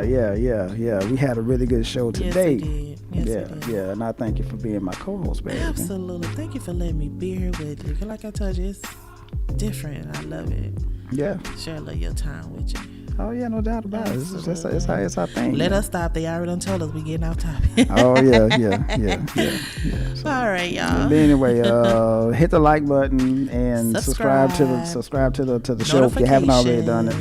And hit the little bell so that way you'll know when we getting ready to come back on. But like I said, it's going to be pretty consistent unless we have a special show coming out, which we were going to have a women's show, but I think that's kind of like in the air right now. Right. Yeah, we're still debating on that one. But it's not canceled. It's just we're still working on it. It's just up in the air right now. So, so hopefully hopefully the ladies get together. Because I'm kind of curious, man. I'm kind of curious to see what you ladies going to talk about. Absolutely. That'd be kind of cool. I think it would be. I think so too. Absolutely. So, but definitely get that together, babe. You know.